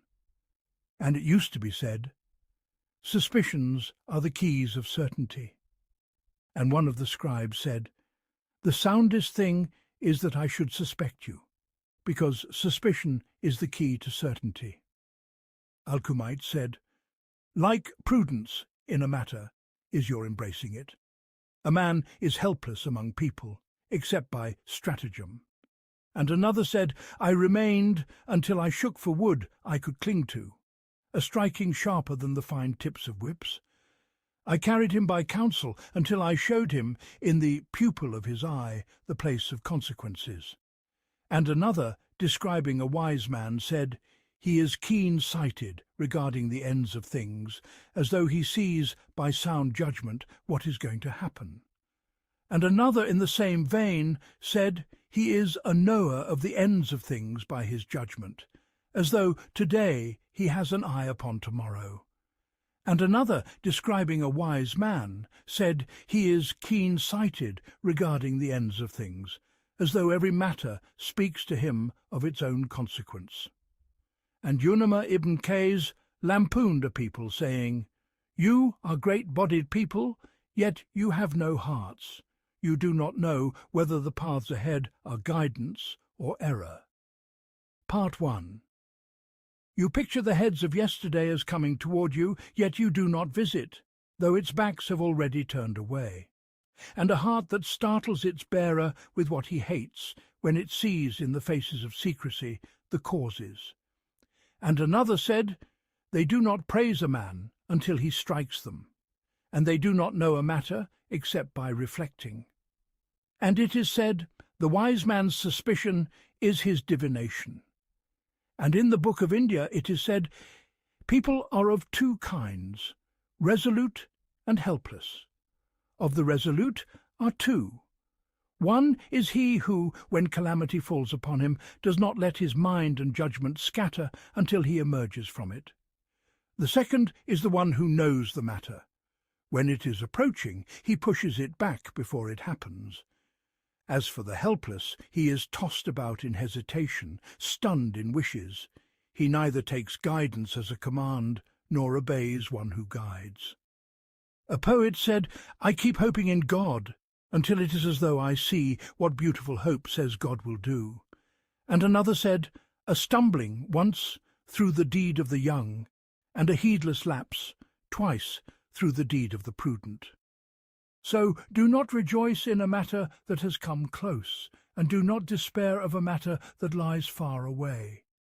Nearness may grow distant after being near, and distance may appear by destiny made near. And whoever does not reach clear sweet water, his feet will slip in the deep sea. Nothing earns the seeker what he seeks like a cheerful face and an open countenance. Marwan ibn al-Hakam said to Hubaysh ibn Dulja, I think you are a fool. He replied, a man is most deserving to be called old when he acts by his suspicion. And it is said that a man engraved on his ring, the ring is better than suspicion. And it is said, Tulayha Hizn is a shade. Following caprice. It used to be said, caprice is the partner of blindness. Asim ibn al-Ghadab said, reason sleeps while caprice stays awake, and so caprice overcomes reason. Ibn Abbas said, caprice is a deity that is worshipped, and he recited, "Have you ever considered the one who takes his desire for his God?" 25:43, 45.23. Hisham ibn Abd al-Malik said, and no one else reported it from him, "If you do not defy caprice, caprice will lead you to things for which people will blame you." Zurjuma said, "If two matters appear alike to you, and you do not know which of them is right, then look at which of them is closer to your caprice, and avoid it." Amr ibn al-As was a companion of Umara ibn al-Walad on a journey to Abyssinia, and with Amr there was a woman. Umara desired her, and so he pushed Amr into the sea. But Amr clung to the ship and came out.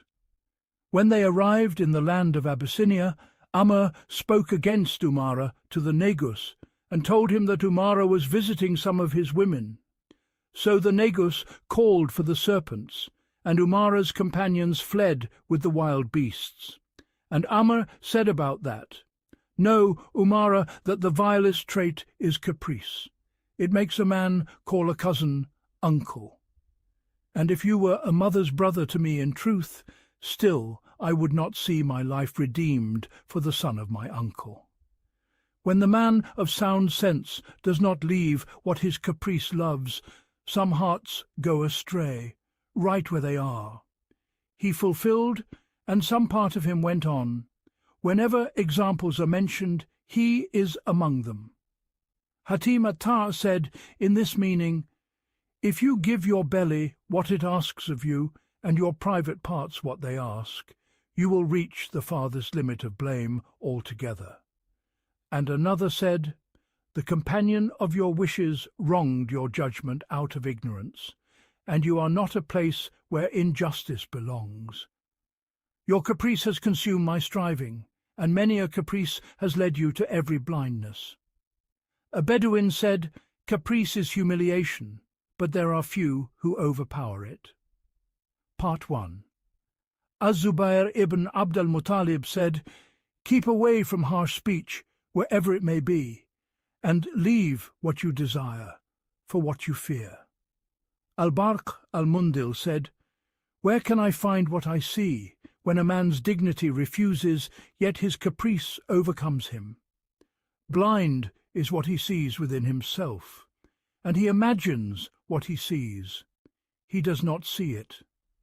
And it used to be said, 'Your brother is the one who tells you the truth, and who brings you to your reason's side, not to your caprice's side. Secrecy, concealing it, and disclosing it.' Ahmad ibn al-Jalil related to me, saying, Muhammad ibn al-Mukhayyib related to us, saying, Aus ibn Abdullah ibn Buraidah related to me, on the authority of his brother Sahal, on the authority of Buraidah, who said, God's messenger, God's blessings and peace be upon him, said, Seek help for your needs by keeping them secret, for everyone who possesses a blessing is envied. And the sages used to say, Your secret is like your blood. And the Arabs used to say, Whoever looks for a place to put his secret has already made it public. Abd al-Rahman ibn Abdullah ibn Quraib related to me on the authority of his uncle al-Asma, who said, Some of our companions told us Ibn Ataq al-Makhzum entered upon Muawiyah, and Muawiyah said to him, Your father is the one who says, When I die, announce me to the root of bitter distress. Let my veins be quenched with attire after my death. Do not bury me in hardness, for I fear behind death a death I cannot taste. Ibn Abi Ataq said, If I wished, I could mention something finer than this from his poetry. Muawiyah said, And what is that? He said, It is his saying, Do not ask people about my wealth or my lineage. Ask the people about what I have seen and what I have created. A people know best who their secret bearer is when calamity's many paths pour down in his hand. Give the tongue at the moment of dread its due portion, and give the fearsome lion its drink from the throat. You will see those lords of the strongholds without their strength, and how many a fortress is struck by the blow of fear.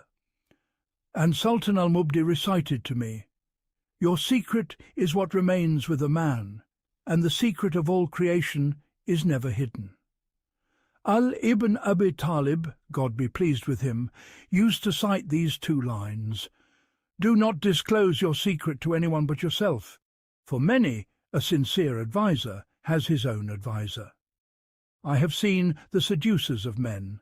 No hide is ever truly sound.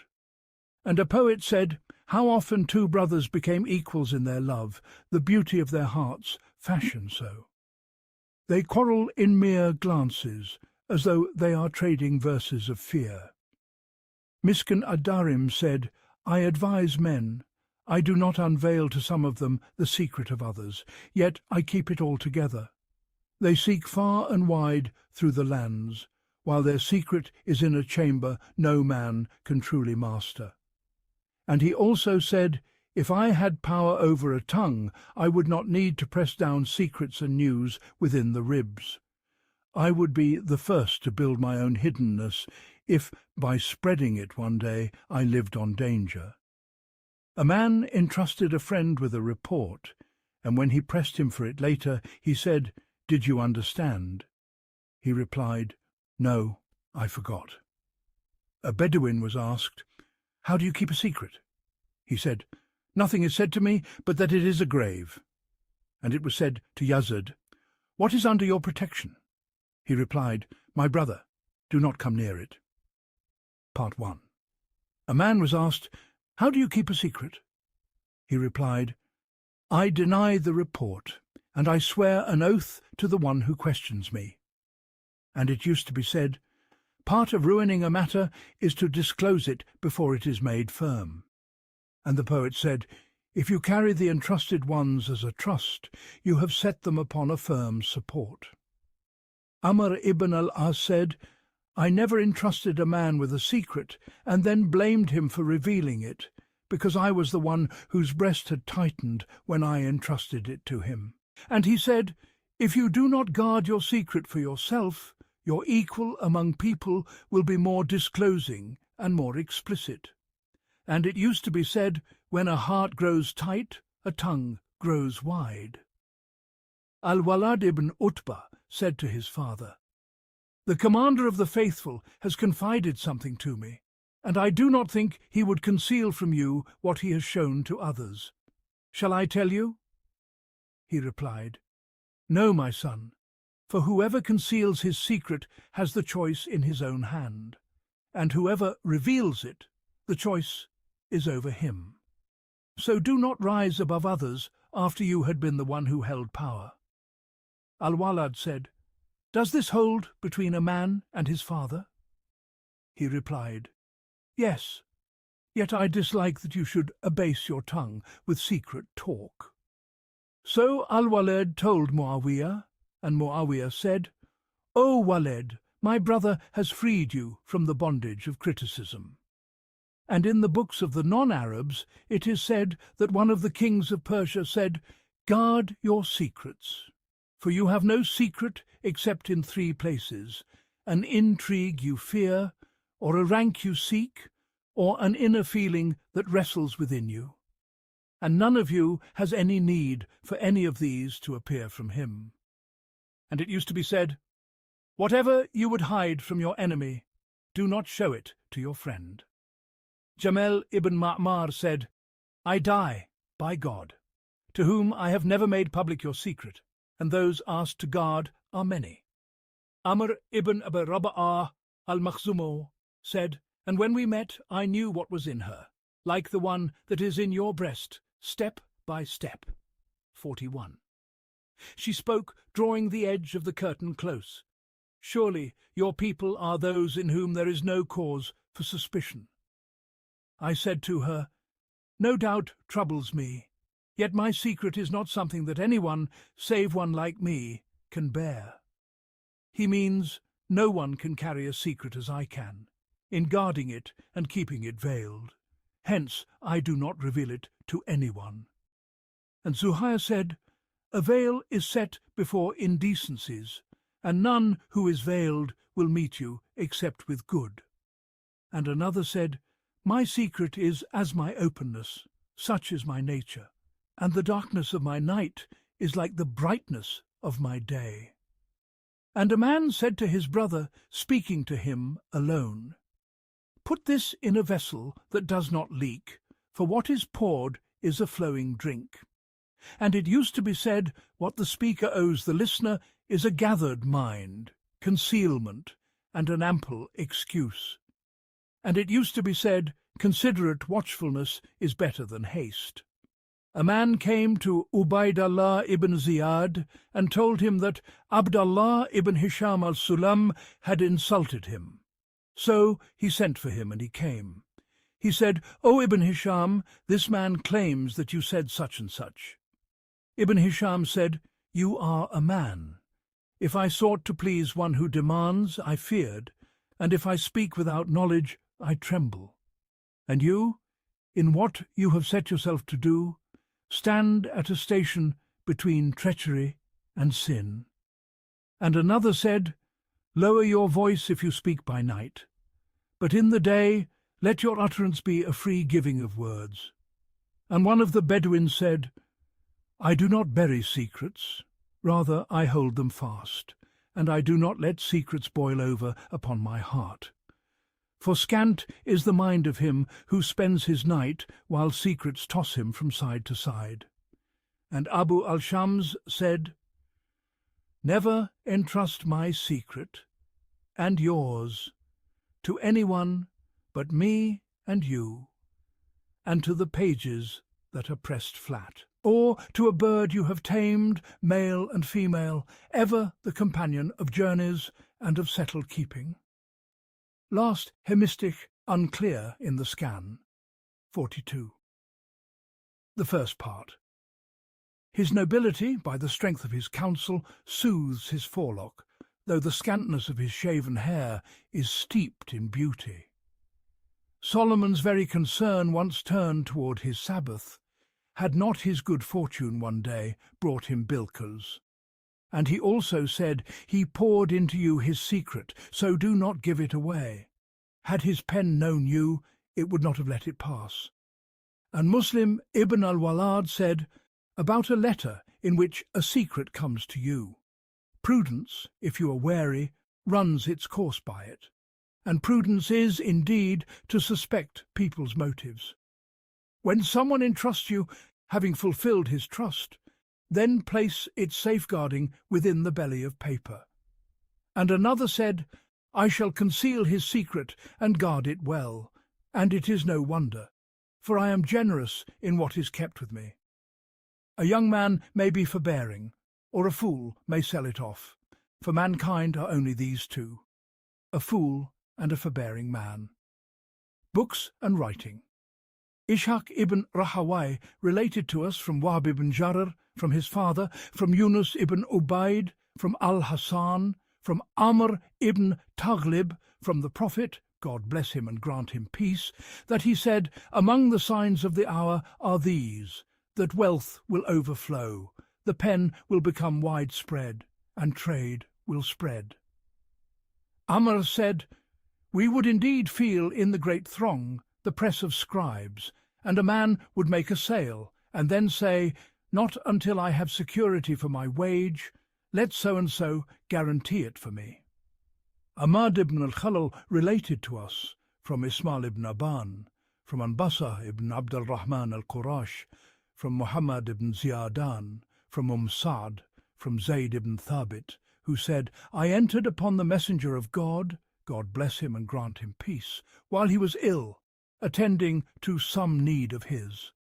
He said, Place the pen upon your ear, for that helps the one who dictates to you to remember. 43. Abd al-Rahman ibn Abd al-Munnim related to me from Wahb, from his father, who said, Idris the prophet, peace be upon him, was the first to write with the pen and the first to stitch garments and wear them. Before him, people used to wear skins. Ishaq ibn Rahawai related to us. He said, Jarir informed us, from Yazid ibn Abi Ziyad, from Iyad ibn Abi Musa, that Umar ibn al-Khattab said to Abu Musa, "Call your scribe, so that he may read to us what has come to us from Syria." Abu Musa said, "He does not enter the mosque." Umar said, "Is it ritual impurity?" He replied, "No, but he is a Christian." So Umar raised his hand and struck his thigh until he almost broke it, then said, "May God confound you. Have you not heard God, mighty and majestic is he, say, 'O you who have attained to faith, do not take the Jews and the Christians for your allies.'" 551. "Why did you not take a man devoted to pure faith?" Abu Musa said, "His religion is his, and his writing is mine." Umar replied, "I will not honour them when God has brought them low, nor will I give them might when God has abased them, nor will I draw them near when God has driven them away." Ishaq ibn Rahawai related to us, he said, Asa ibn Yunus informed us, he said, Abu Hayyan al-Taymam related to us, from Abu Zur'a, from Abu al-Dakhana, who said, a certain young servant was mentioned to Umar ibn al-Khattab, a scribe with a prodigious memory from the people of Al-Hara, yet he was a Christian. It was said to him, "If only you would take him as a secretary." He said, "Then I would have taken an inner circle from among those other than the believers." Abu Asam related to me, saying, Murrar ibn Murrah was from the people of Al-Anbar, and it was he who set down the Arabic script, and from Al-Anbar it spread among the people. 44. The first part. Abu Sahal related to me, from Al-Tafan, from Al-Munkadir ibn Muhammad, from his father Muhammad ibn al-Munkadir, who said, Al-Zubayr ibn al-Awwam came to the Prophet, God bless him and grant him peace, and said, "How have you awakened this morning? May God make me your ransom." He said, "I have left no blind man, but that, after you, he has seen." Wording unclear in the scan. Abd al-Malik ibn Marwan said to his brother Abd al-Aziz when he sent him to Egypt, "Inspect your scribe, your chamberlain, and those who sit with you, for people learn about you through your scribe. The watchers come to know you through the comings and goings of your chamberlain, and the one who enters upon you comes to know you through those who keep you company." Ibn Abba al-Zinad related from his father, who said, "I used to be a scribe for Umar ibn Abd al-Aziz. He would write to Abd al-Hamid ibn Abd al-Rahman ibn Zayd ibn al-Khattab about grievances and injustices, and Abd al-Hamid would keep writing back to him. So he wrote to him, "Your opinion makes me imagine that if I were to write to you to give a man a sheep, you would write back asking me, 'You or goat?' And if I were to write to you, 'Honour my mother,' you would write back, 'Male or female?' And if I were to write to you with one of the two, you would write back, 'Small or large.' So when this letter of mine comes to you, do not send me further replies about a grievance." Abu Ja'far wrote to Muslim ibn Qutaybah, ordering him to demolish the houses of those who had gone out with Ibrahim and name unclear. Muslim wrote back to him, "With which shall we begin, palm trees or houses?" So Abu Ja'far wrote back, "As for what follows, if I were to command you to ruin a people, you would write to me asking in what you should begin, by the sun or by the braid." Then he dismissed him and appointed Muhammad ibn Sulaiman in his place. And he used to say, "The secretary owes his ruler 3 things: lifting the veil from him, setting before him in full what tale-bearers whisper against him, and composing for him what must be conveyed in confidence."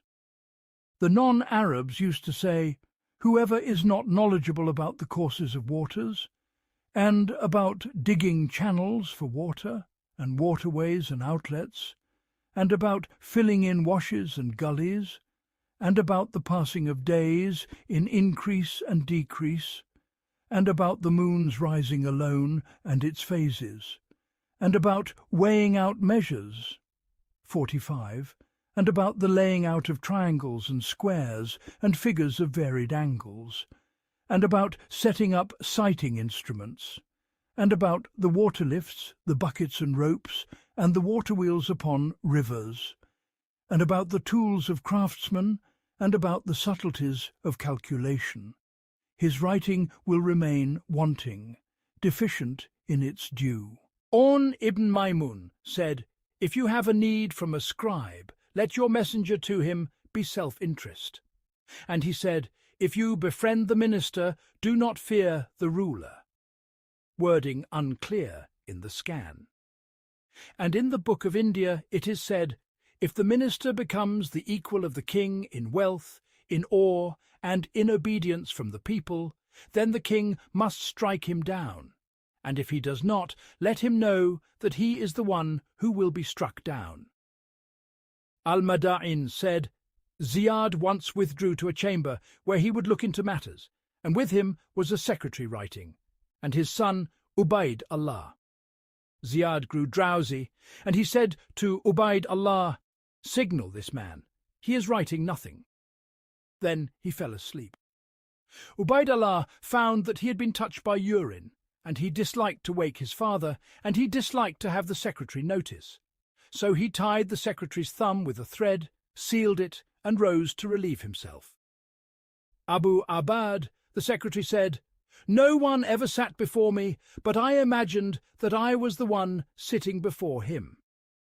And I read in Al-Najih that Abu Yusuf said to his secretary, "Keep the secret, speak truthfully, exert yourself in sincere counsel, and take refuge in caution.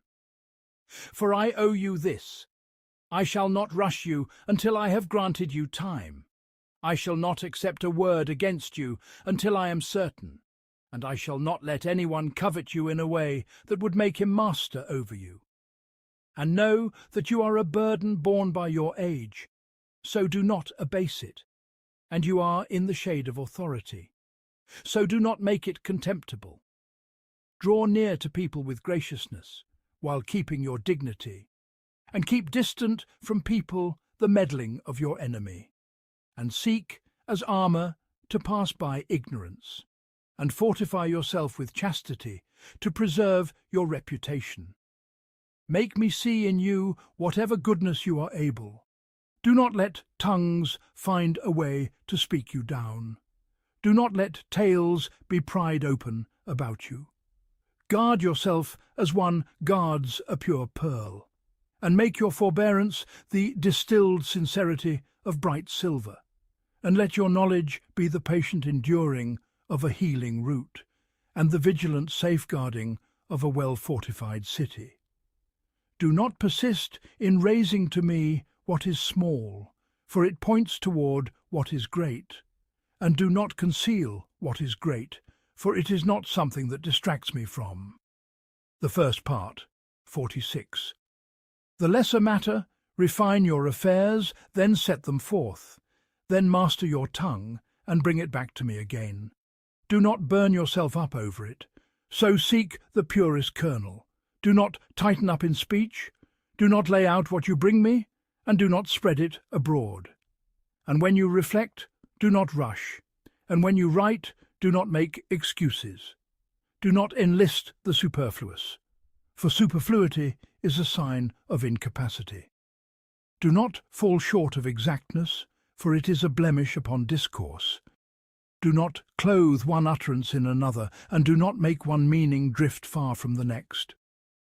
Guard your scribe against three things: a submissiveness that makes him contemptible, a fame that makes him a target, and meanings entrusted to him. Gather much of what you intend into little of what you say.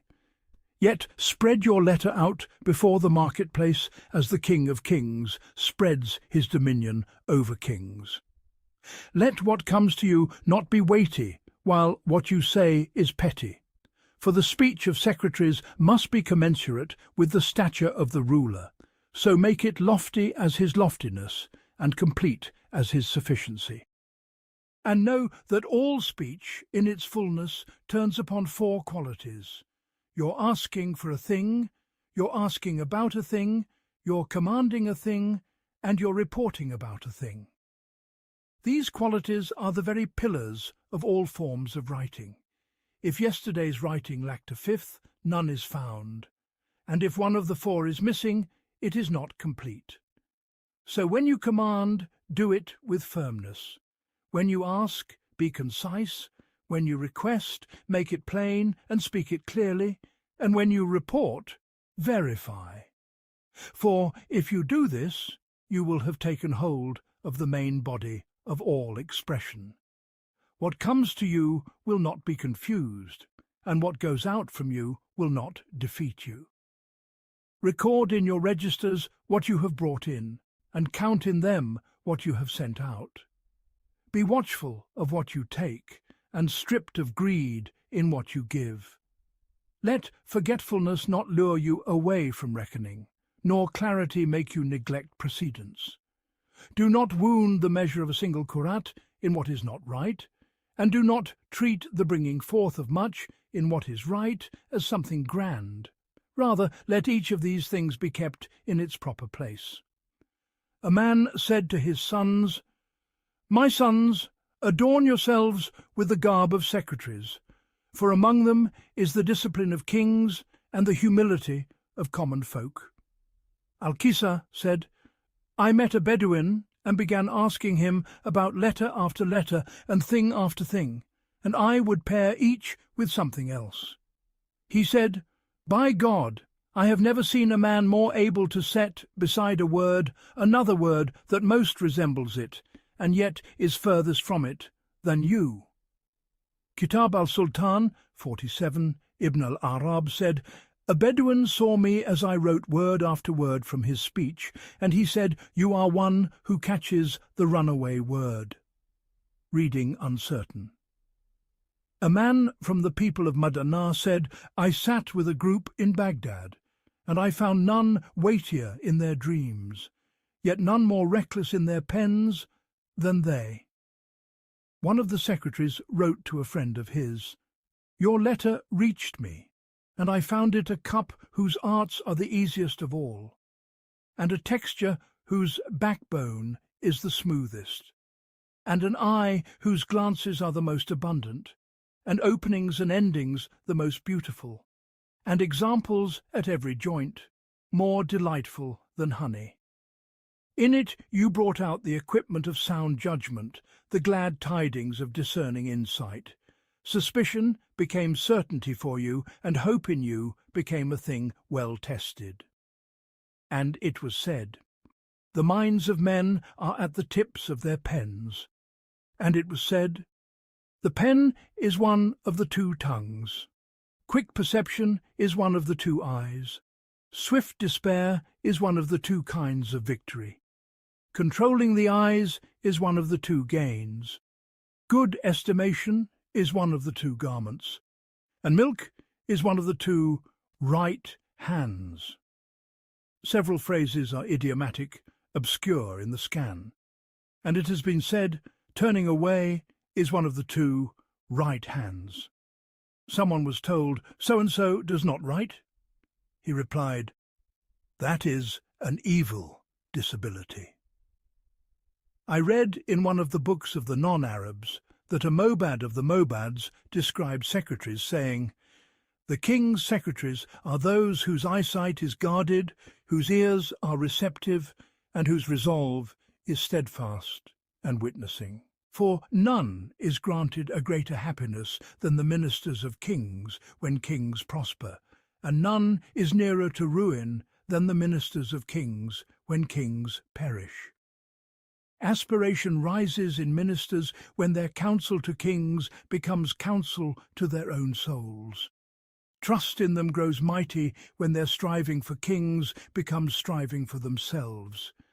Then no spirit is harmed for its body's sake, and no body is harmed for its spirit's sake, because the passing away of discord is the passing away of their blessings, and because wholeness is nothing but the soundness of their inner circle.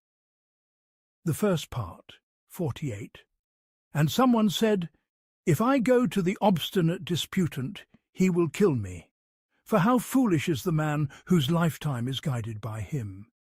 A page entitled "To be wiped clean," its seals made to bleed, while in the sheets there is a hatim who remembers and admonishes. Several words unclear. And one of the poets said of the pen, "I marvel at a plant that grows for years in water, yet it leaves its trace in every land and every age." And one of the traditionists said of the pen, "Slender in garb, immense in richness, from the green flowing sea. In its form it is like the brother of saffron, and in its colour something of the daughter of Banu al-Asfar. You would think it the likeness of a brave man upon a dune of ashen sand. When its head is bent, it does not sprout. It crosses the way and is not pressed out. And if a dull hand splits its head, it runs on and on, fearing no one who falls short. It fulfills its needs, advancing, and lends them the bearing of a director." Word unclear. A generous one, the palm closes over it, and visions are driven on to the pen's point. Line uncertain. Habib al-Tah, Abu Tamam, said, describing the pen, "Yours is the loftiest pen. By the vigour of its youth, the universal and the detailed affairs are struck true. The tongues of discourse play with its saliva. Its gesture shames the one who harvests, as chaste hands point." Line uncertain. It has the delicacy of a shadow, yet in its mouth its Arthur are a downpour in east and west. It gives sincere counsel when you draw speech from it, though it rides, and it brings gain when you address it, though you walk. When you grant it the 5 gentle fingers, and thoughts swarm against it, valleys of reflection obstructing. The spearheads obey it, and tents are folded at its persuasion, like the folding of cloud-born pavilions. You see it mighty in station, though sharpened, polished, and its address is tamed, though unsheathed. Last, hermistic uncertain, Kitab al-Sultan, 49, Muhammad ibn Abdul Malik ibn Salih al-Hashim said, describing the pen, "Mute, narrow-waisted, yet speaking, it has thunderings within the bellies of inkstands. When the hand urges it on, it makes its mole rain, a thunderous sound, with neither lightning's light nor its flash." Line uncertain. It was as though pearls and admonition had congealed its drop, and as though the light of Al-Khazar lay within the bellies of gardens. Unclear. And one of the traditionists praised a secretary. When he recites in what he says words set in measured form, you would think his tongue freed from its sinews. And when his pens grow dark, then rise in precision, the lamps of night gleam within his books. By his wording, understanding comes near, though it was far from us, and by his wording, attainment grows far, though it was near at hand. A judgment, he poured it through the spaces of his fingers, flowing while its heart was lodged in his heart. Like a garden, harmonized by the whiteness of its light, the whiteness of its blossoms, and the greenness of its grass. Sa'd ibn Humayd described the reed. A speaker with a tongue that holds no inner self, as though it were a pebble made to hop toward a foot. It reveals an inner meaning even in speech, just as the pen's speech reveals an inner meaning even. Al-Ta sent to Al-Hasan ibn Wahb an inkstand of ebony, and wrote to him, "We have sent you the mother of deaths and gifts of pure lineage. Within her belly, without war, there are spearheads, sharper than the keenest spear points." Ibn Abu Karima described the inkstand and the pen. "A dark one of horizons. I have plunged into its water and drank from its drops without constraint. It makes the inner self surge, pouring upon every drinker, a keeper of trust over the secret of the fettered captive. Line uncertain. Footnotes omitted. The first part, a 50. Some men of letters said the place of secretaries and accounts was called Diwan only because in Persian scribes were called Diwan, meaning devil's core, for their skill in handling matters and their subtlety in them, so their place was named after them. Another said, the one who manages affairs on behalf of the king is called Wazir from Wizir, meaning a burden, for he bears away from him the affairs, like burdens which are loads. Thus God, exalted is he, says, but we carried burdens from the adornments of the people. 20:87. That is loads, that is burdens. And it was said of the mother, Wizir, likened to a load borne upon the back. And God, blessed and exalted is he, says, and we lifted from you your burden, which had weighed so heavily on your back. 94:2-3. People used to admire Abu Nuwas for his saying, O you who wrote this morning a letter to my master, who can endure the artistry of secretaries? You did not impose legal rulings when you outstripped me until I began to doubt your grammar's inflections.